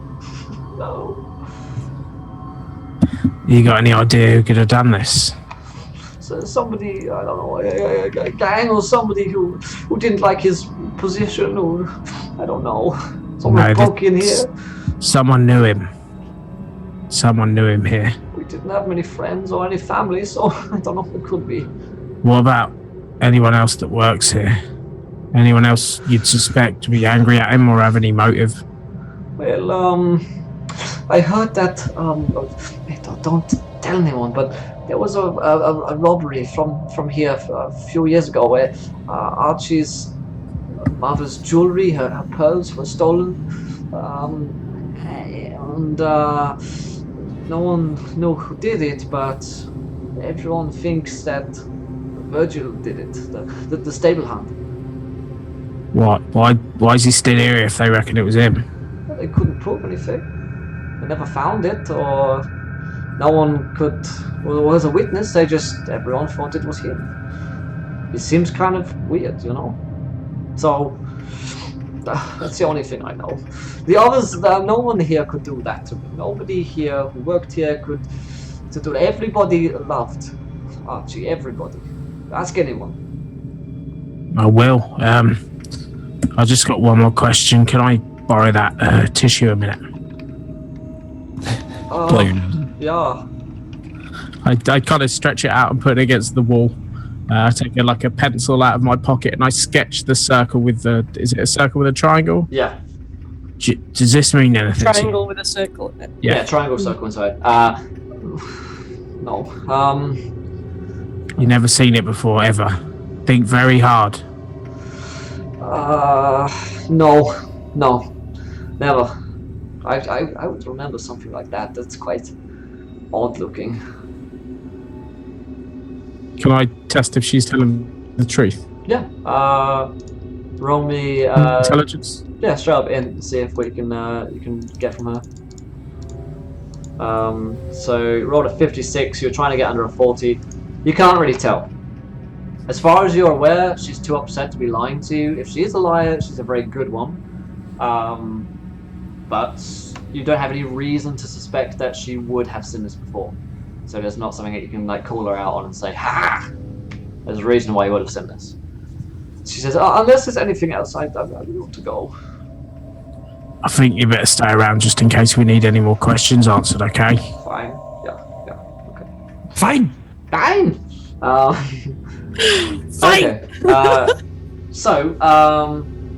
We have investigated the butler, we've done the secretary, there's still stable hand and also the maid to be questioned. I'll go and kind of. Oh, sorry. Do you want to let Lee do her? Yeah, thing? Lee, what are you up to? Reading. Okay, so so Cecily had been sort of given this pile of police papers. Roll me a quick occult roll. And tell me what you get. It's a straight up easy one. There's an occult roll. So specific. Yeah. Yep. Extreme! It tends to come up quite a lot, you see, Gareth. It's a male horse roll. So, 17, the perfect number. You're pretty great at the occult and reading into things. You get, as you're reading through these different reports, a lot of which have been severely redacted. Most of them are useless. You come across one, which is a report of a young man who was captured by pirates from the Horn of Africa many, many years ago. It's actually from around 1890s. mid 1890s. So it's quite an old one. Interesting that he has this. You get the tingle. You get the weird feeling as you're holding this report. There's very little information which you can gain from it, other than this young man, name unknown, was captured by pirates, location unknown, name of pirates unknown, and there was a ransom offered, or kind of asked for, I suppose. You don't know whether that was paid for. You don't know if he returned safely. That is very, very little information that you can get from this report. Very strange that he has this. The report is highly classified, and it reads classification Omega. Ooh. Does it mention anything about how much the ransom was, or what kind of a ransom? Was it monetary? Was it some kind of title, or the title? The nature of the ransom is left very vague. Right. There is a referred to as like a large ransom, I suppose. Yeah. It just says large ransom. Yeah. You would. This is probably some Secret Service type stuff, or some more interesting stuff than just police would have access to. Even the chief of police, very odd that he has this. How did he get hold of this? The only people that you'd know who might know more, potentially Eric, who might know something about gaining access to files, are as well, or your tech guy Atlas, who we haven't yet met. So anyone working within the British Secret Service could know something about this. Could know something, yeah. So I'll pop it in my satchel so it's safe. Yeah. Straight in my satchel. Straight in my satchel. Straight in my basket. So she's gonna go. Yeah, you shake your head. She's gonna go around the room. Obviously, she's already had a quick peek at the body. She's seen. Well, she thought she saw something, i.e., the doll. Just a bit of a flashback. So she's going to go over to his desk and rummage through some of the drawers and see if he's found any. If she can find any sort of notebooks or calling cards, for example, from people who visit him, or like old post, things like that. Yeah, running through his posts and stuff, he gets a lot of mail from like police and stuff, things which are like filed to him. He has a fax machine where he receives information at his desk. The mail is a lot, even in the 20s you get like spam mail and stuff, which wasn't really any import. You get a letter from his bank. 1920s spam. Yeah, you read, it's actually just like spam, the food. But no, you see that he has got a bank statement. His bank statement seems like he was a very, very rich man indeed.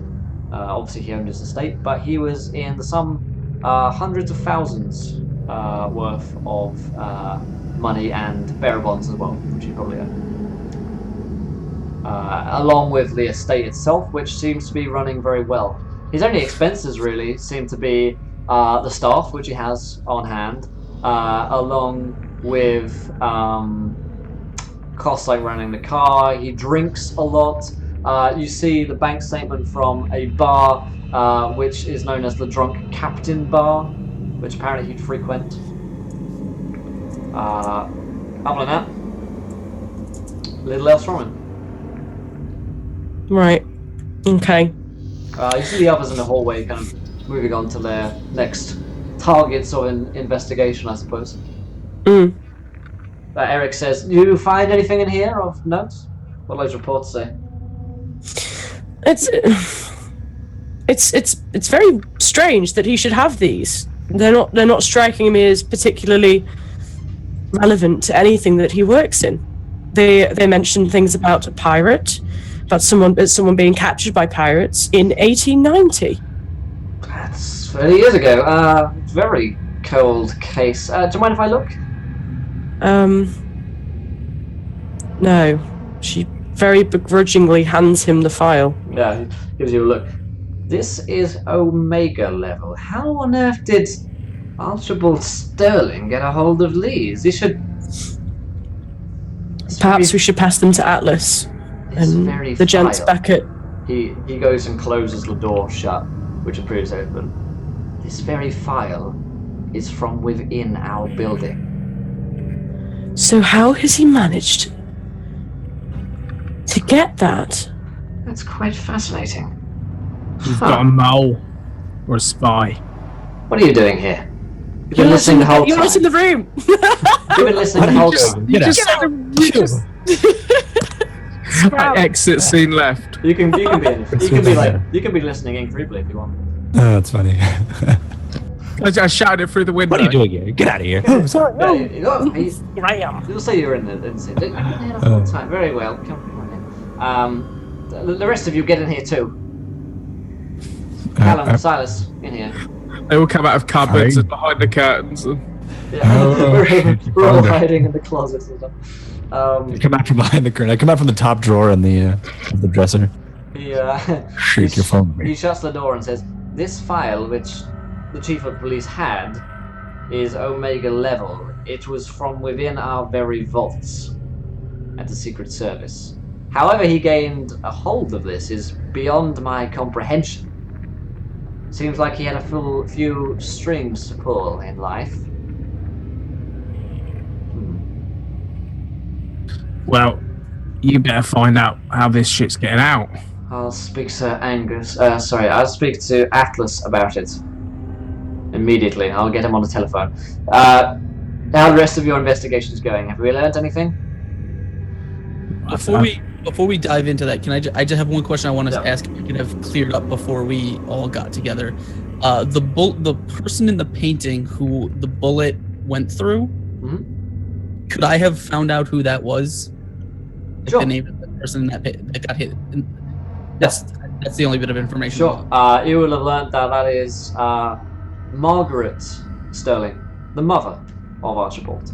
Okay, got it. And I would like to go to the stables. Okay, so we'll get back to the group meeting and cross-referencing in a moment here. So you go to stables. Crotch referencing. Cross-referencing. I thought you said crotch referencing. There's going to be a lot of cross-referencing. Just let it happen. No tears, only dreams. Yeah. So, No tears, only tears. Yeah. So, anyone going with Angus to the stable, or do you want to all go with him? I'll go with him as well. Could I have informed people about his apparent indiscretion with the missing jewelry? Okay, sure thing. Let's say you guys are aware that Virgil Stablehand is implicated in the theft of the pearls of Margaret Sterling, who is deceased and was deceased at the time. She's been dead for some years, apparently. You don't have an exact date at this point. Also, seeing as it's on the hour, I'm only folks in chat. If you guys want a viewer decision, all you have to do is ! Tweet. Go ahead and retweet that tweet at 25. You guys get another viewer decision where you get to decide what happens. We're already on 18, so we need maths more before we get there. Also, if you are new, then do hit that follow button and join us. We're here 5 nights a week, 10 shows every single week, 2 shows a day. Actually, 3 shows a day. I'm streaming another game at 7 again today, which is going to be great fun, of Askren and Gwen and Sid and Rem. We're still your favourite though, Will, yeah? Totally, man. Can't wait to pick up that and then die immediately. Yeah, exactly, yeah. So if you are new, do hit that follow button and join us. We'll have another viewer decision at 4,500 followers, so let's get it going, folks. And if you need any catch-ups, feel free to ask questions in the chat, and we'll do our best to answer. So, the group of y'all head over to the stable hand. There's a Bobby who's talking to him, who leaves as you guys go and speak with him. Virgil is a man in his 40s. He wears a pretty kind of simple outfit. Clearly he works for the outdoors with horses. He smells at horses. There are 2 horses here who are stabled and not bridled. The bridles are up. They're stabled pretty well outside. There's a clear line of sight. Virgil? His name is Virgil. There's a clear line of sight from the gateway to the house, to the entrance and exit of the house. So you should you should be able. I heard that. I was like, what? There's like a courtyard area. There is a clear line of sight here, so anyone going to and from the house should be visible from this point, easily sighted, because it's fairly well illuminated. And he's sitting here. He's got a wisp of a mustache, and he looks fairly shaken up. Although he looks a little bit defiant to be speaking to the police. He doesn't seem like he's very open to speaking to you. He seems vaguely hostile as you come towards him. What do you want then? Right, so, the name's Angus. I done a bit of investigation. Who have you seen come in and out of the stables in the past couple of hours? Like I told him, no one at all. The horses got spooked just before I heard a gunshot. Gun went off, horses got more spooked. I was here trying to figure out exactly how to calm them down for a good 5 minutes whilst I was making a racket. I weren't looking at this courtyard seeing if anyone was walking to and from it. Sorry. Right, so tell me about the, what direction were they spooked from? Do you... Direction where the horses spooked from. How the fuck am I meant to know? At some point during the night, they started getting all weird on me. Like horses do when they get spooked about something. Probably something just in the wind, or I don't know, they heard someone off in the distance maybe. They got spooked, started neighing all over the place, whinnying, making a right old racket. I came over, tried to calm them down. They're making a huge old racket though. I'm in this here stable, not looking out at this here courtyard, seeing a bloody killer or whatever. Then I heard a gunshot. Horse got even more spooked. They don't tend to like gunshots, these horses. They're fucking war horses, right? So, yeah, that's basically what happened. Didn't see nothing. You got that down? Nothing. I whisper towards Angus. I'm like, ask him how he knows it was a gunshot. Right, so my associate would like to know how you know it's a gunshot. How do I know it's a gunshot? You heard a bloody gun shoot, mate. Sounds pretty distinctive. Also did a bit of time in the armed services, back in that whole fucking war thing. You remember that? What was your division? 76. Paratroopers. Soldier 76 reporting. I'm 007. This is 76 Squadron. 17 squad. Yeah. I tell him You might be blagging. Look I it up tell him if my you want. unit. I give him my unit name and ask him if he knew what you heard of them before. Do you know what I did? He shrugs. They're androids. Yeah, not too many people that fly planes though. I think you're bullshitting us. Look it up then, mate, why don't you? Look it up. That's your job, innit? It's your fucking job. Do you have any idea what kind of gun it was? Nah. Sounds small though. Not a large gun.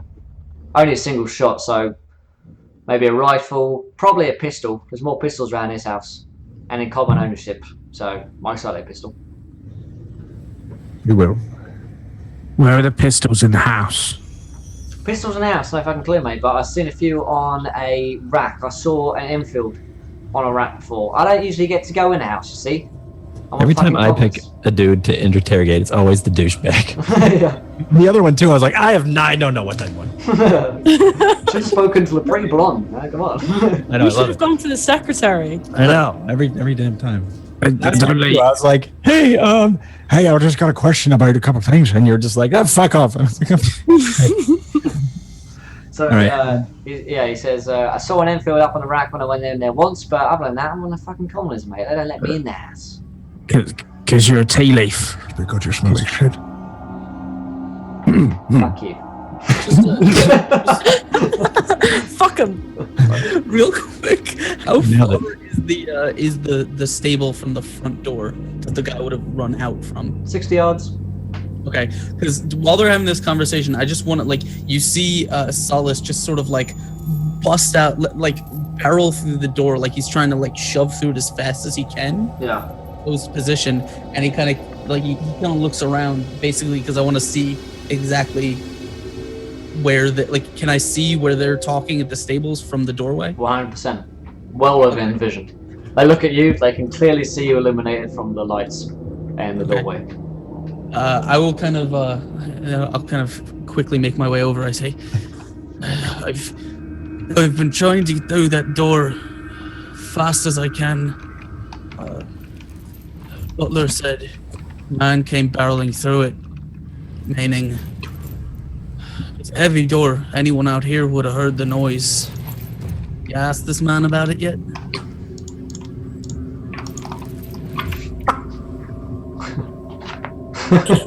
Everyone is, I guess, busy with chat room. That's fine.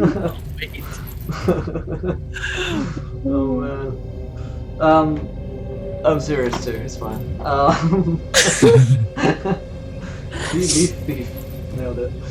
That rimming slang. So I'm talking to the other two, because I say, lot of noise. Man had to come through this door. Gunshot barged through here. This guy said anything about that? No, the thing is, this boy, he's obviously either lying or he is not. But it seems as if he's good. He is. This guy's good. You just keep him around. The thing is, I was worried that we were going to see if this person was from inside. Now, I can't get a good read on him. Anybody else? No. I'll just Is there like a, what is there? Is there like a sense motor? Something? Yeah, roll me an intelligence check. Intelligence. I have throw? Alright, yeah. Okay. What the fuck, man? just throw him. What the fuck? So an intelligence 91 out of 50 is not good enough. You poo-poo. Yeah, no real reading this guy. Clearly he doesn't like you being here. Yeah, I'm more offended that he is a dick than Does I it am. mean that he's guilty? Not necessarily. Thanks, City Punk, for following. Welcome to the adventure, my friends. You're a gentleman and a scholar. What I will tell you on a 50 though is the police are not well loved by those on the east side, particularly those who might come from poorer backgrounds, which his accent would suggest. Certainly, there is no love lost between the police here. He clearly doesn't like the fact that it's seemingly inferior to the master-servant relationship that's going on here. Seems to hate the police anyway.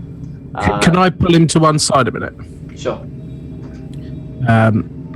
Right. Listen. You're pretty fucked here, if I'm honest. He says, well, as far as I see, you ain't got nothing on me. Well, the secretary and I've gone really deep now. The secretary and the butler have just called you a tea leaf, mate. Oh yeah? What evidence they got of that? I don't know, but you're a bit like me. You know we're fucked either way. They're going to have to pin this on someone, and I ain't nothing like you, pig. I'm not a fucking pig. Look at you. Waltzing around like you're in a place where we have a pig. Yes, you are. It's funny you call us pigs, but you're the one who smells like horse shit and hay. Now you've gone and done it, Sean. Listen. Fucking asshole, mate. Do I look like a fucking copper? Do I sound like a fucking copper? There's Don't something. hang out with fucking coppers.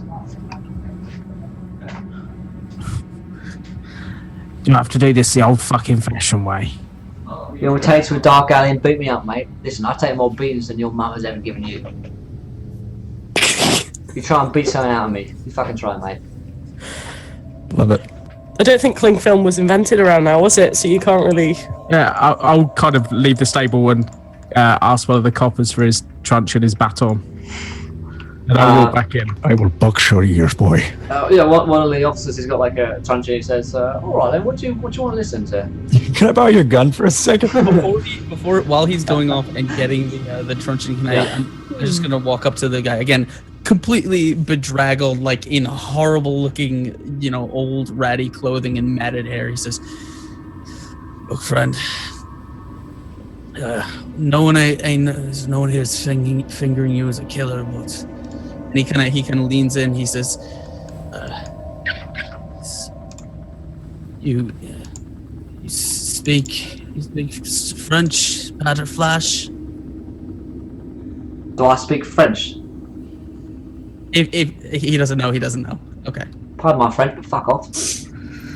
He doesn't speak thieves. Oh, you're speaking. That's fine. So he says, listen here. Parlez-vous, fuck off. He said, right, listen here, you lot. Here's what I'll tell you. And you can fuck off from me, okay? This fella, he had it coming to him. Everyone hated this guy. I'm telling you, fucking everyone in this house. Ask any of them. Even that old geezer there, he hated that guy. Yeah? Right. Everyone disliked him. He's a very dislikable gentleman. Tell you what, go down to that bar on over on the east side. I used to hang out there. It's a dodgy area. Used to live there myself. Drunk captain. Speak to the waitress there, she'll tell you. Always in problems. Always getting into fights. People would come at him. He used to respond with violence. Arresting people for all sorts. Rich man like this frequents a bar on the east side? Yeah. Tell you something more that I heard. Being around this place, you hear a few things. Used to visit a brothel. Maybe still did. Had a girl there. Which one? I don't know. Tried a bar. Probably nearby. Or maybe it's just a dock worker. Who knows? I list off 2 brothels that I know near that area. Well, it could be. The Stinky Cheek and the Dirty Rose.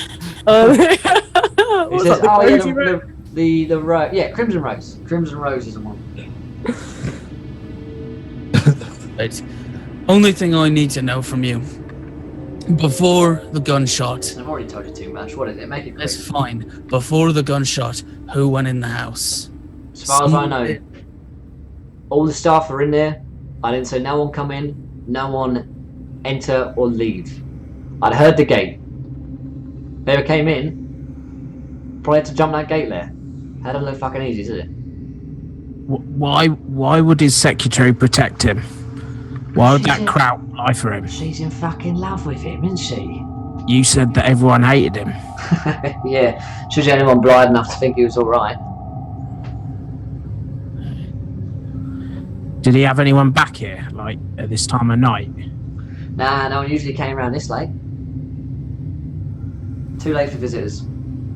I'll kind of turn my back to him and just lean in to, I guess to George, say, pass him a note, keep him on retainer.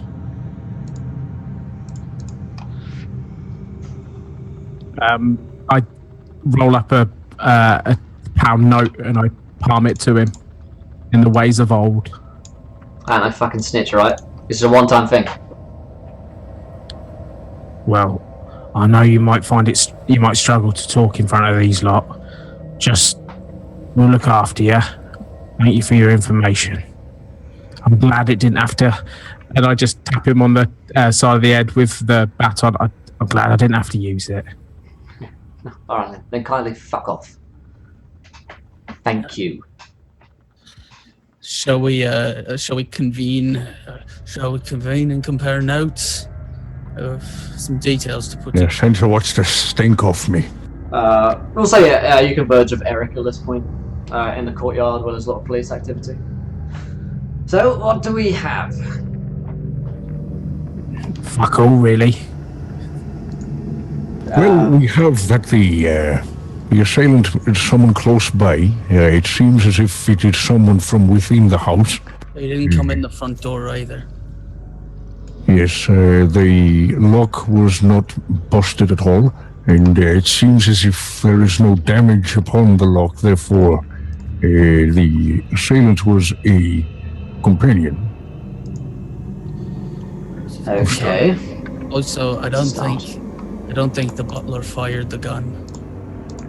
You don't? Why do you say that? I sent him. Already had him sent up, but his story didn't add up.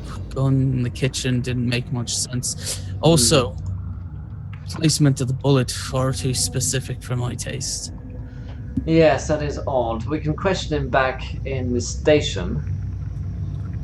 Of course. Cecily, what did you learn? Well, I learned, frankly, that he's had access to files that he shouldn't have. He's had unmitigated access to things that are well beyond his remit, and yet part of me thinks that he had an in, or, friends in high places, perhaps, as a man of such wealth would. Agreed. It seems highly suspicious that he has access to these files. If he had access to these, who knows what else he might have read or seen. I think we should head to the brothel because those type of ladies have loose lips. They're likely to give us some... They're likely to give us some... Really, George, please. Oh, dear. Common decency, a man is just that. See what you said there. You do that. I need to consult the scriptures about this. Can you have anything about the mother sent to the library? I will have all resources sent back to HQ as soon as possible. And the full pathologist report from Withers should come in soon as well, with any luck. Excellent. Oh, Withers. Smithers, yeah. Excellent. Excellent. Has there been any more firearms found in the house? Any racks that are missing anything? No guns are missing, however we have collected a Lee Enfield rifle as well as a few other pistols around. A total of 3 firearms, as well as Kaias TV. Welcome, Kaias, to Leventure. You're a gentleman and a scholar. Thanks for joining us. What kind of places are they? Were they anywhere weird? Like, were they in the bathroom or anything like that? No, they all appear to be safely secured on racks, or one was also in a safe. You opened the safe? A gun safe. The gun was all that was within. Oh, okay.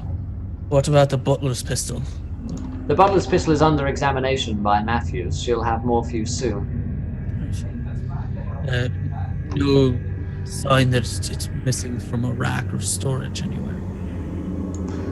Well, I don't believe so. But it could have been in the safe. And the other one was left within. That's also a possibility. You're welcome to investigate what you wish.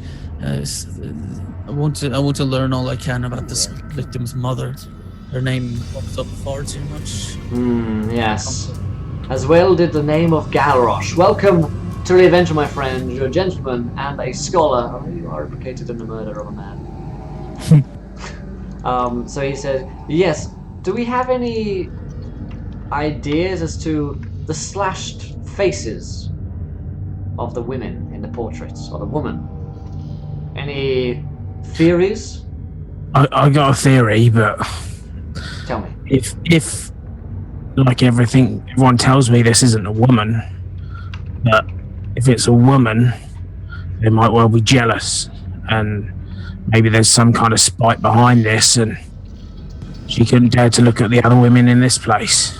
My thoughts exactly. Yes. What was the name of that girl with the Blonde. blonde? Yes. What was her name? That's up to Gareth. I've got her as blonde reception. Claudia. Yes. So maybe we should head down to the brothel and see, because where is she picked up from? Is in a bar in Germany, in Berlin, and brought over here, but she seemed a bit odd. Yes, let's look into her. Let's see what she has to say, and let's see what the people down at maybe a couple of these brothels know a bit more. Maybe she's there's more to her story that she's letting on. Cloud is actually being taken out by a couple of two armed police, not armed police officers, they're trudgeons, but not really, probably armed. 2 officers are leading her out. She's still crying. They're not like arms on her or anything, but they're leading her out to a car, and clearly the intention is that she go back home. Well, you'd probably catch her if you really want to talk to her. Miss, gentlemen, please. The policemen stop and kind of shrug, let her go. They stand a few meters away. Yeah, you can tell she's been crying. Her makeup's everywhere. I pull out a handkerchief from the inside of my coat and I wipe away your tear and go, Listen, lass, my name is Angus Callum, and I just need to have a few questions for you. I know that my associates may have spoken to you, but They did, yeah. yes. So you knew of. This is obviously very hard on you. Yeah. And fucking what's his name? Albatross. Archibald. Archibald. You know of Archibald. So where have you met Archibald before? like I told your friend, we met in a restaurant before I was working in Berlin. Yes, a lot of my questions you may have already answered. So I just found my own notes here. And I start to pull out a small notebook that looks like a sticky pad.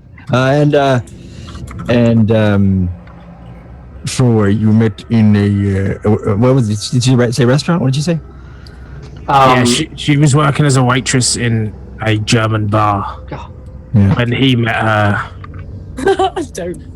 The out of character. She said diner before. So, She knew she'd be in a much better place. Either with or without him. so tell me about what was the name of the this bar? You worked at? Years ago now. It's just one of the chains. She lists off some German chain restaurant. Okay. Which totally checks out. I don't have the name. It turns out to be the equivalent of like McDonald's. German McDonald's in the 1920s. A nice restaurant.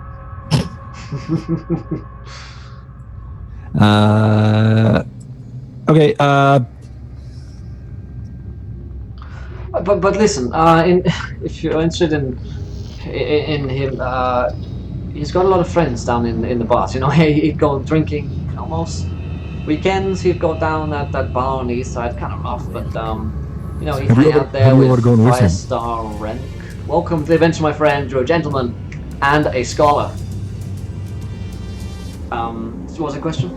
Have you ever attended his bar goings? No, I don't like to drink. Okay. Did he ever invite you? Oh, no, he liked to go with his friends. What is it you did here? What was it he did here? What is it you did here? Well, I'm his secretary. I keep affairs of the household, any meetings that he has, and you know, his day-to-day life. Have you had any experience in record keeping and administrative duties before your restaurant job? I did a week in you know, my father's printing office, but no, nothing. Very well. This will be all. We'll find out what has happened here. Just cheer up, okay? Try to feel better. And I walk away and come back to the rest of them. Sure. George is pacing. Are we going to the brothel yet? It's still a bit up in the air.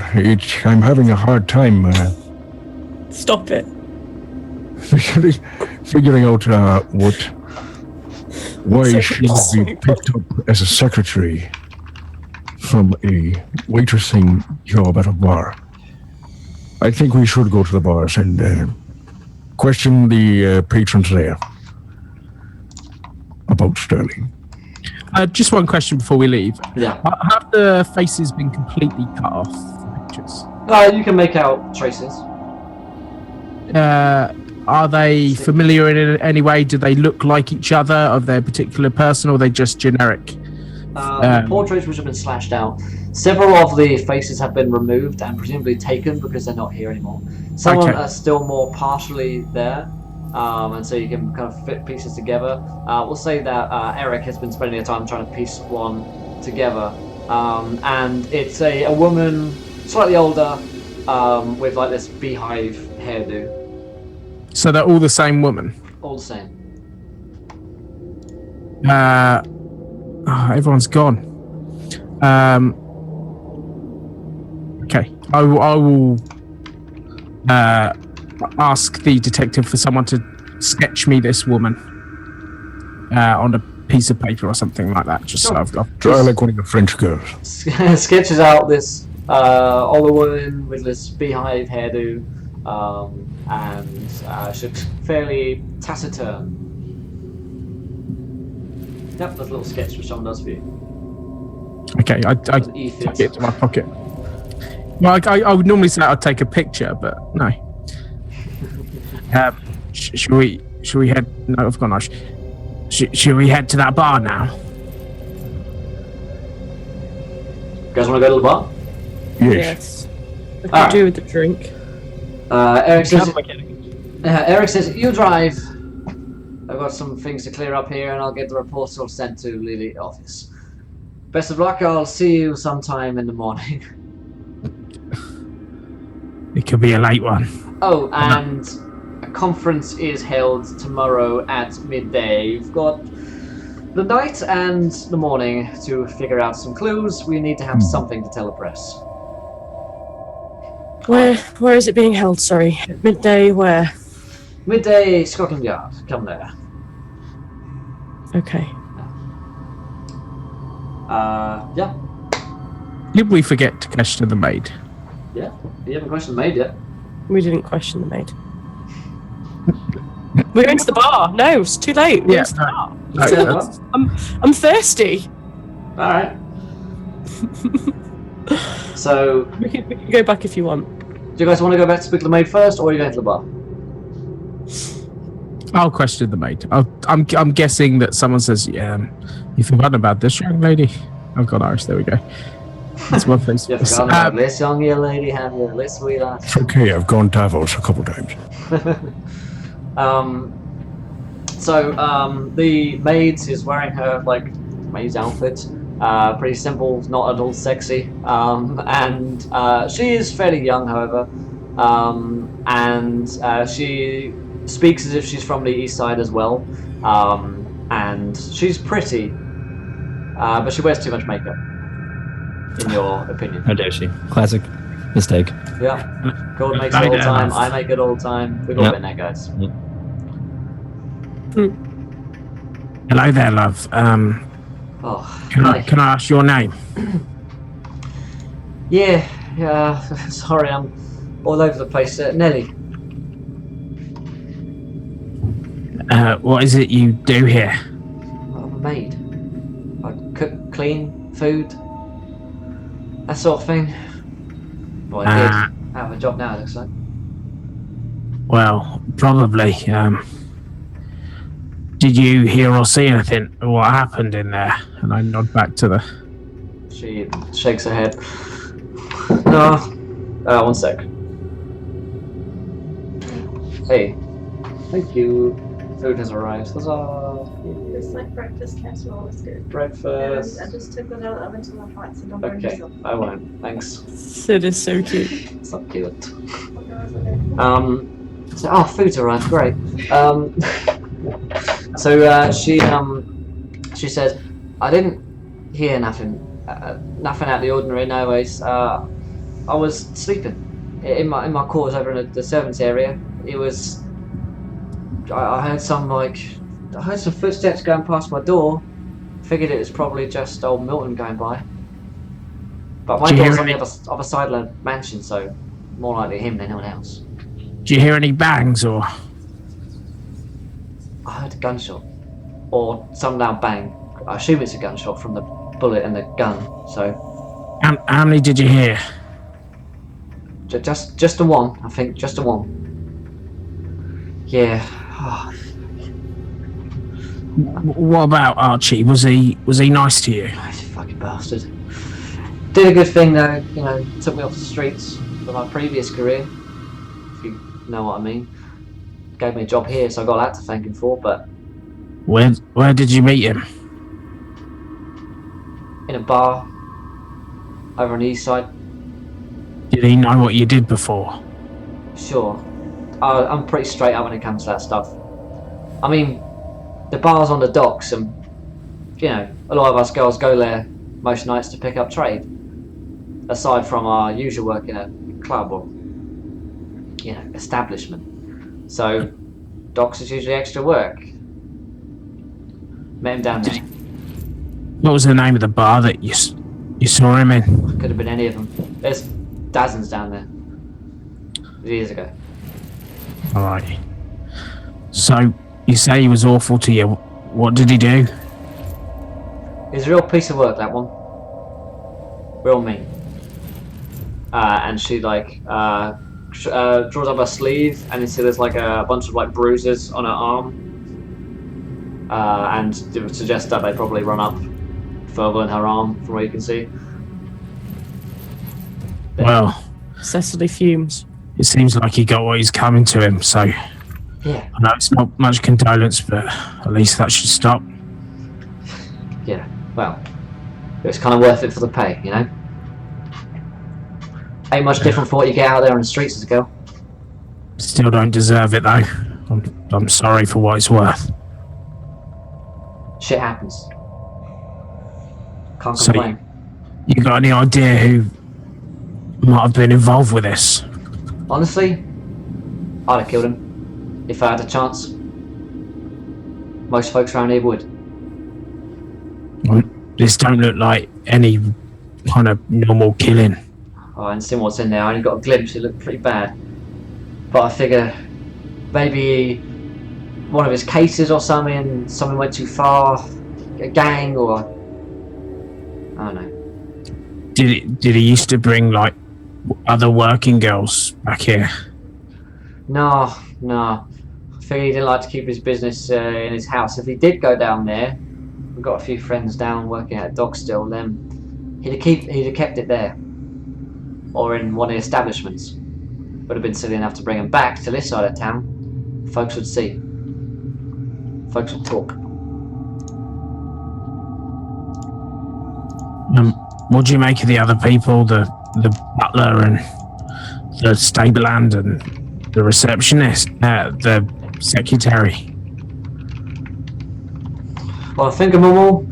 Well, Virgil's alright, came from a similar neighbourhood as me. Yeah, He seems pretty straight-laced. I'm pretty sure he's honest with us. the blondie, she's in love with him. Yeah. She didn't know what he did. Do you not think he did that to her as well? I don't think he laid a finger on her. I don't think he was interested. What about the butler?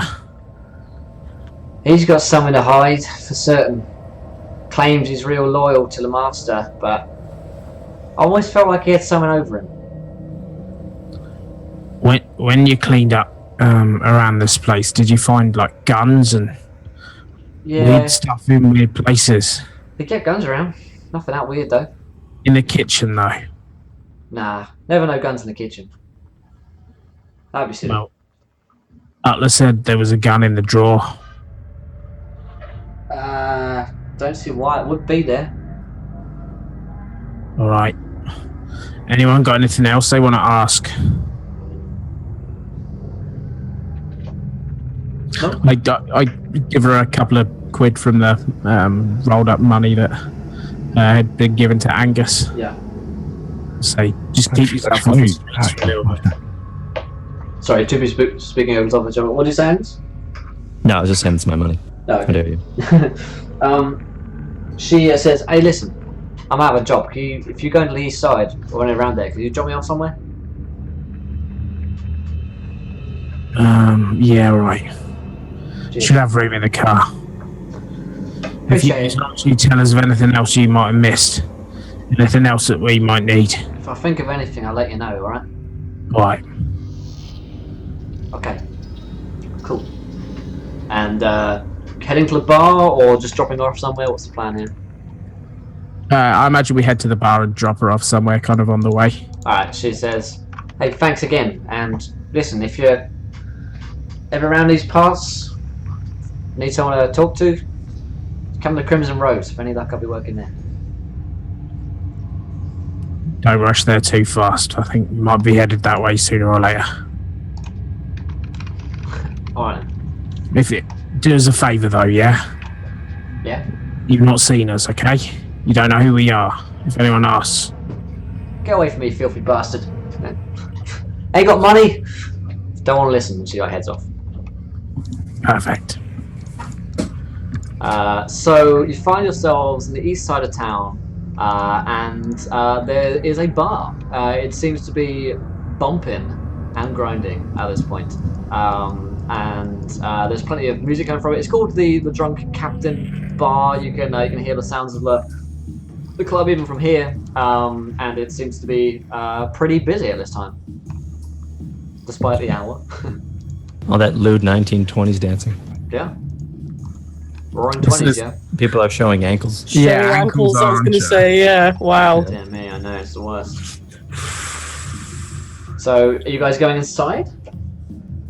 Is there anyone outside? Is it? No, I mean, Cecily might roll her skirt up slightly. Hello. show a bit of her own ankle. Showing that ankle. I got a full Connery. Full collar.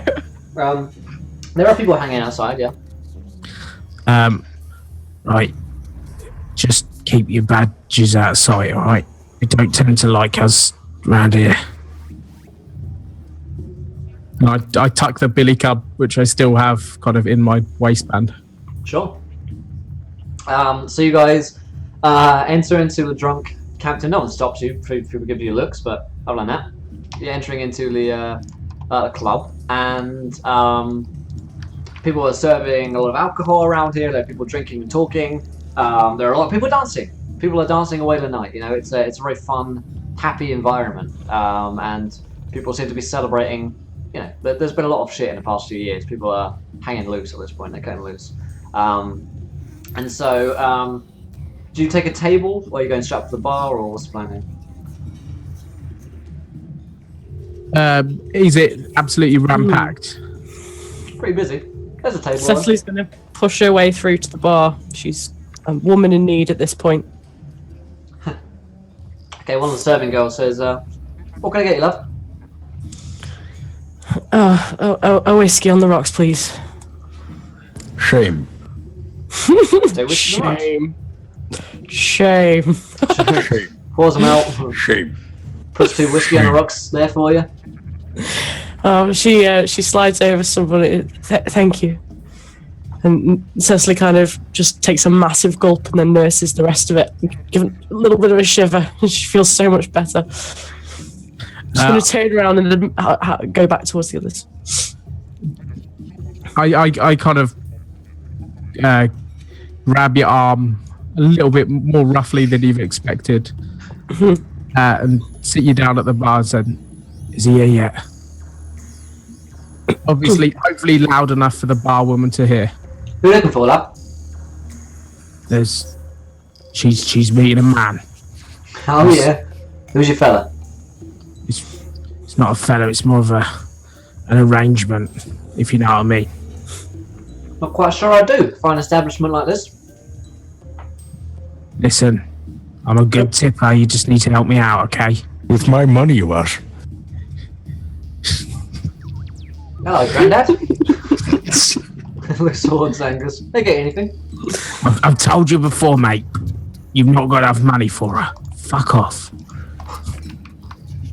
Right. I would like a scotch, please. Okay. Get to it. So, you're looking for a fella. What's his name? Do you come around here often? I didn't catch his name. I'll give a description as much as I can of this an unslaughtered version of the guy that I've seen. Not quite sure I know. She puts her hand up. I slide a little wad of our notes. Nice.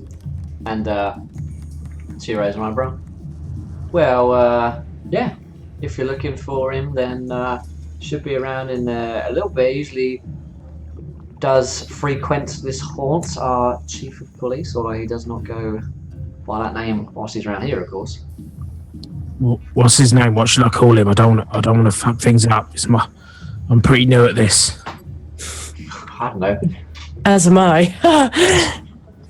Just call him Ed or something. He's not got a name that he goes by. Don't know. Maybe. I slide another pound note. Yeah. Call him Mr. Smith. Right. Sorry, did I hear Mr. or Mrs.? Mr. Oh. Yeah. Okay.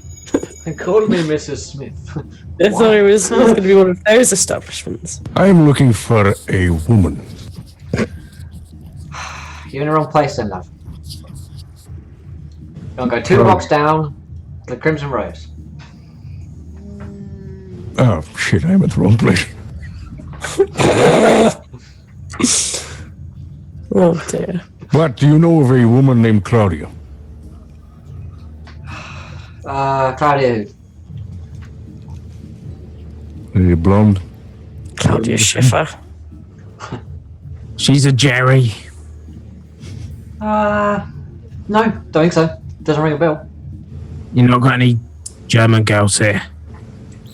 Not really. Pretty uncommon these parts. Hey, When go give me that drink. Yeah, she brings you the scotch. when Mr. Smith used to come in, like you said later, would he meet with anyone? What do you mean used to? What happened to him? Well, I meant, like you said, he came in before. He's not here now, is he? I look over my shoulder. Well, as far as I'm aware. Well, is there anyone that he drinks with?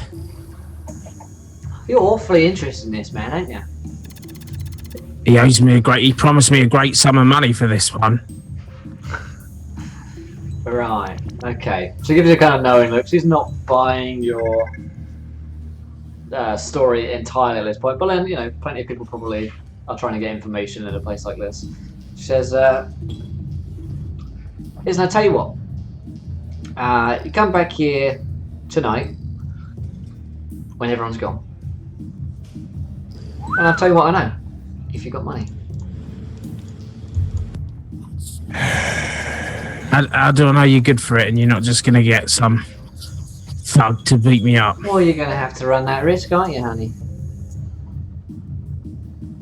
Maybe I will. What was your name, love? My name is Clarissa. I'll see you later then, Clarissa. Maybe you will. Clarissa. My name is Michael Caine. Not many people know that. So, I'm a nosy neighbour. what's the next move? What's the next move for our investigators here then? Are you going to make me be the one that says we go to the brothel? Are you guys Okay. going to the brothel? I head to the knocking shop. To the stinky cheek. We're going. The Crimson Rose. Yes, the brown rose. Yeah, we'll go there. Brown. Oh man. So The puckered tulip. Shall I just reel off every single colloquial term for a vagina right now? Let's do it. Let's do it right now, guys. I don't think a brown rose is a vagina. If it's brown, I think we have a problem. No, it's not. All right. Sorry, Brian's a guy. No, it's the puckered tulip that. that's the one that piqued my interest. No, that was the one that made me fall. That was the one. Oh God! Lovely aroma in May. I'm just gonna like cross my legs and. The winkies.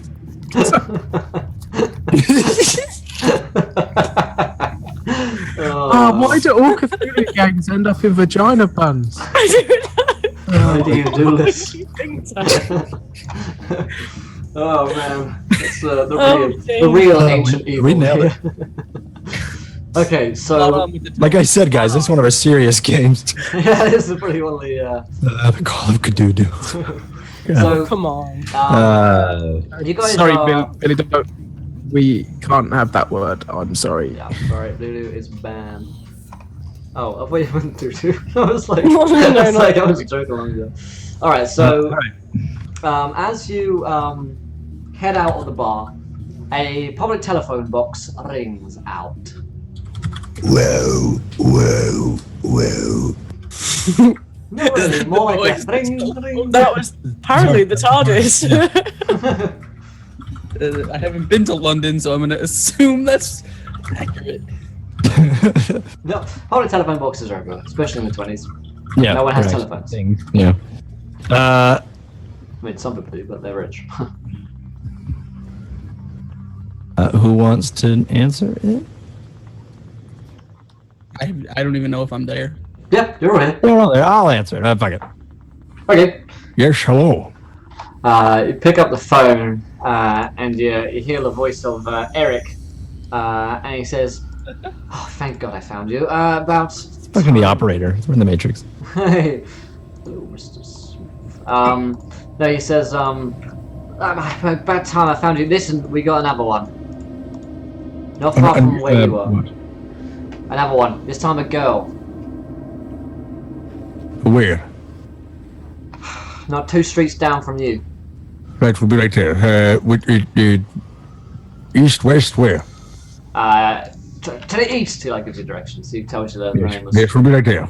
I hang up. We have to go. Yes, bring another one. Where? Give you directions. Yeah. Just follow. How far was that? I stopped the Stop dogs. asking these questions we can't answer. How far was it from where we dropped Nelly off? Close. Not the same street, but close. Okay. Nelly the rapper, right? Nelly the Rapper, yeah. It's getting hot Yeah. in here. She used to take off all her clothes, but I'd start a jog. Here, show off your ankle. Alright, so you guys head up and jog. Yeah, we get a little Sally Frosty jog. Yeah, little Sally Frosty jog on a go. As you're pacing it away here, you guys head out into a bit of a sprint. You come down the one of these streets, 2 blocks down, and being swarmed with police cars at this point. As far as you can tell, out on this street, there is a body on the floor. What's that touchpad? There's a body on the floor. There are police swarming all around this clearly female figure, and they are just kind of swarming all over the place. There's a cordon already being set up, but there are like bystanders and even press are starting to kind of flood in here. And you look up at the street sign, and the street. In fact, I do have the name for the street. The street is the Evangeline Street. And this is of little consequence to most of you, other than Cecily. And Cecily, you, I was going to say that this is the street where you used to live down. As a child. This is your okay. This is my childhood haunt. neighborhood, childhood street. Night, Alwyn. And Sleep the body of this girl has been dumped almost directly outside your house on the street. You don't live there anymore, of course, as new owners, but you grew up there and lived there for a long time. And the body is directly outside there. Becomes pretty familiar to you that you're in this neck of the woods. You don't necessarily have lived there your whole life, but maybe when your family were a bit down on their luck a little bit, you kind of lived on the east side of town. And she's been down. As you guys kind of run through the cordons, you flash your badges. Eric is there at one of the public telephone boxes calling other people. He kind of waves over, points towards the corpse. The mortician is there. The police have been up all night. They've gone from one to the other, and presumably there are other police straight at the mansion at the same time. You look down, and this girl is very young. She looks like she probably is a street worker. And you see that she has very, very similar hair to that of Cecily. She actually looks a rather striking resemblance to her when she was younger. Similarly, body parts have been removed, although they're not the same. She has her eyes and ears. Instead, it looks more like her kidneys, lungs, ovaries, and heart have been removed from this. She is similarly lying strung out, and it would appear that her hair has been cut shorter. And as Withers is saying, another one, 2 in one night. 2 birds with 1 stone and all that. Good to see you here. You made it rather quickly. Get on with it, you fucking creep. As you can see, the kidneys, lungs, heart, and ovaries have been removed from the victim. A similar blade was used It's that which was before. And her hair. Notice the blood within it. Her hair has been cropped short, and the strands from it taken away, not present at this scene. She was almost certainly not killed here. Her body has been dumped. Presumably she was murdered elsewhere, driven or pulled to the scene and dumped here for some reason. The wounds themselves appear to be more passionate, less passionate, more cold, calculated. The killer has confidence now. He's done this before. Other than that, the organs that were taken, same, any overlap, or completely different? other than the heart, the other organs are different from the first kill.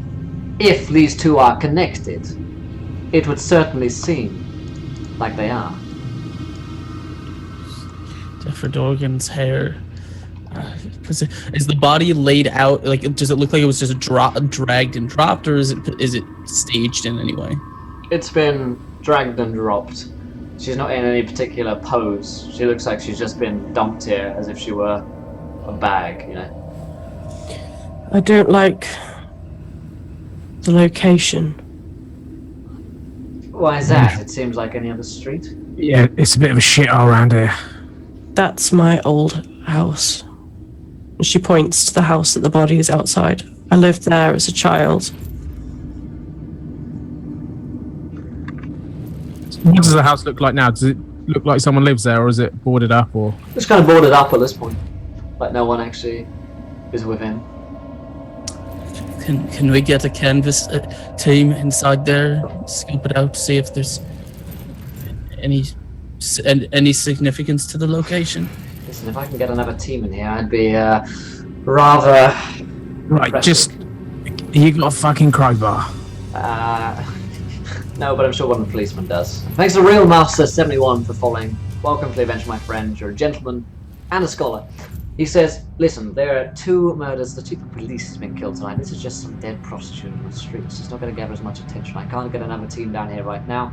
Take a crowbar and break in there if you really must. Solace will he's down on his knees, like next to the body, just furiously through this large book that you guys don't really know what it is, but he's just flipping through it, looking for a page and saying, there's something here, I know it. Find. And he's doing this as he kind of looks over the body and maybe like pokes at a wound or something like that. How long's she been dead? Not long. But I would go as far to say she died within the hour. He's so large. Does she reek as well as the other one does? Yeah, similar bodily fluids and have been spilt. And How far could this is out of game real quick. I'm still looking at the body. Tortured similarly? yeah, similar wounding, but this defensive time much quicker, I suppose. There are less marks upon it. Okay. Still defensive wounds on the hands, or no this time? No. Most likely taken by surprise. Okay. Or just completely overpowered. Yeah, he's gonna lean up. He says, she was tortured. Lots of wounds here. Not as many. Killer didn't take his time to savor it, but he did inflict pain before she died, which means an hour. Figure 10 minutes to flee. Probably wherever she came from is probably within 20 to 30 minutes walking distance. Double that if he has a cart. The reports say that there was a cab driver, I don't see many of those around, who was here at the time. Might be worth looking into. Oh, and be careful, Cecily. This one looks a bit like you. There's a sense of urgency, and the way in which he has cut the hair suggests an imitation of your own. Yes. She does look like me. She's going to bend down and kind of just look at her face. Yeah. She's quite young, quite pretty. And he says, listen, if you're going to get in that house, best do it now before the rest of the bobbies arrive. Not a word. Not a word. My lips are sealed. Thank you. As if I was dead. I'd kind of just put my hand on her shoulder. It's probably just a coincidence. Yes, she looks like me and she's outside my childhood home. Stranger things have happened, George. Are you okay with me breaking my way in? Go for it, I'm not going to stop you. And I'd just go at the boarding hammer and tongs. Alright, so you launch your crowbar kind of down into the boarded up door. And as you kind of hear like the wood splinter and split, it opens with a yawning creak. And before you see Cecily's childhood home, it's clearly not been used in some time. There's a smell of dust, and the floorboards are kind of old and starting to rot. But there is one thing which does catch your eye. As you're at the end of the corridor, as you enter in here and you kind of peer in, maybe fire a kind of flashlight down, a torch to see what's inside here, there's a child's doll sitting at the end of the corridor. And it looks like it doesn't have any eyes. And on that bombshell, that is where we will end the first episode of Call of Cthulhu and Ancient Evil, Season 1, Season 2 even. So, yeah, that is the end of today's Call of Cthulhu episode, but we're actually not finishing here. I've got another 3 hours coming up for you guys. We're going to be playing a D&D 5th edition one-shot called Face Down in a Muddy Road. Askren is going to be joining me, Gwen's going to be joining me, Sydney's going to be joining me, and Rem is going to be joining me in this next game here. No worries, guys. So we've got a new game coming up in just a few moments. So what do you guys in chat think of today's first episode of Call of Cthulhu? Let us know if you want to see more. And let's go around to our players. What did you think of today's session? And any hooks and plugs that you guys do. So start with Gareth down there. So Gareth, what do you think of today's? You've set yourself a nice creepy canvas. I really like that.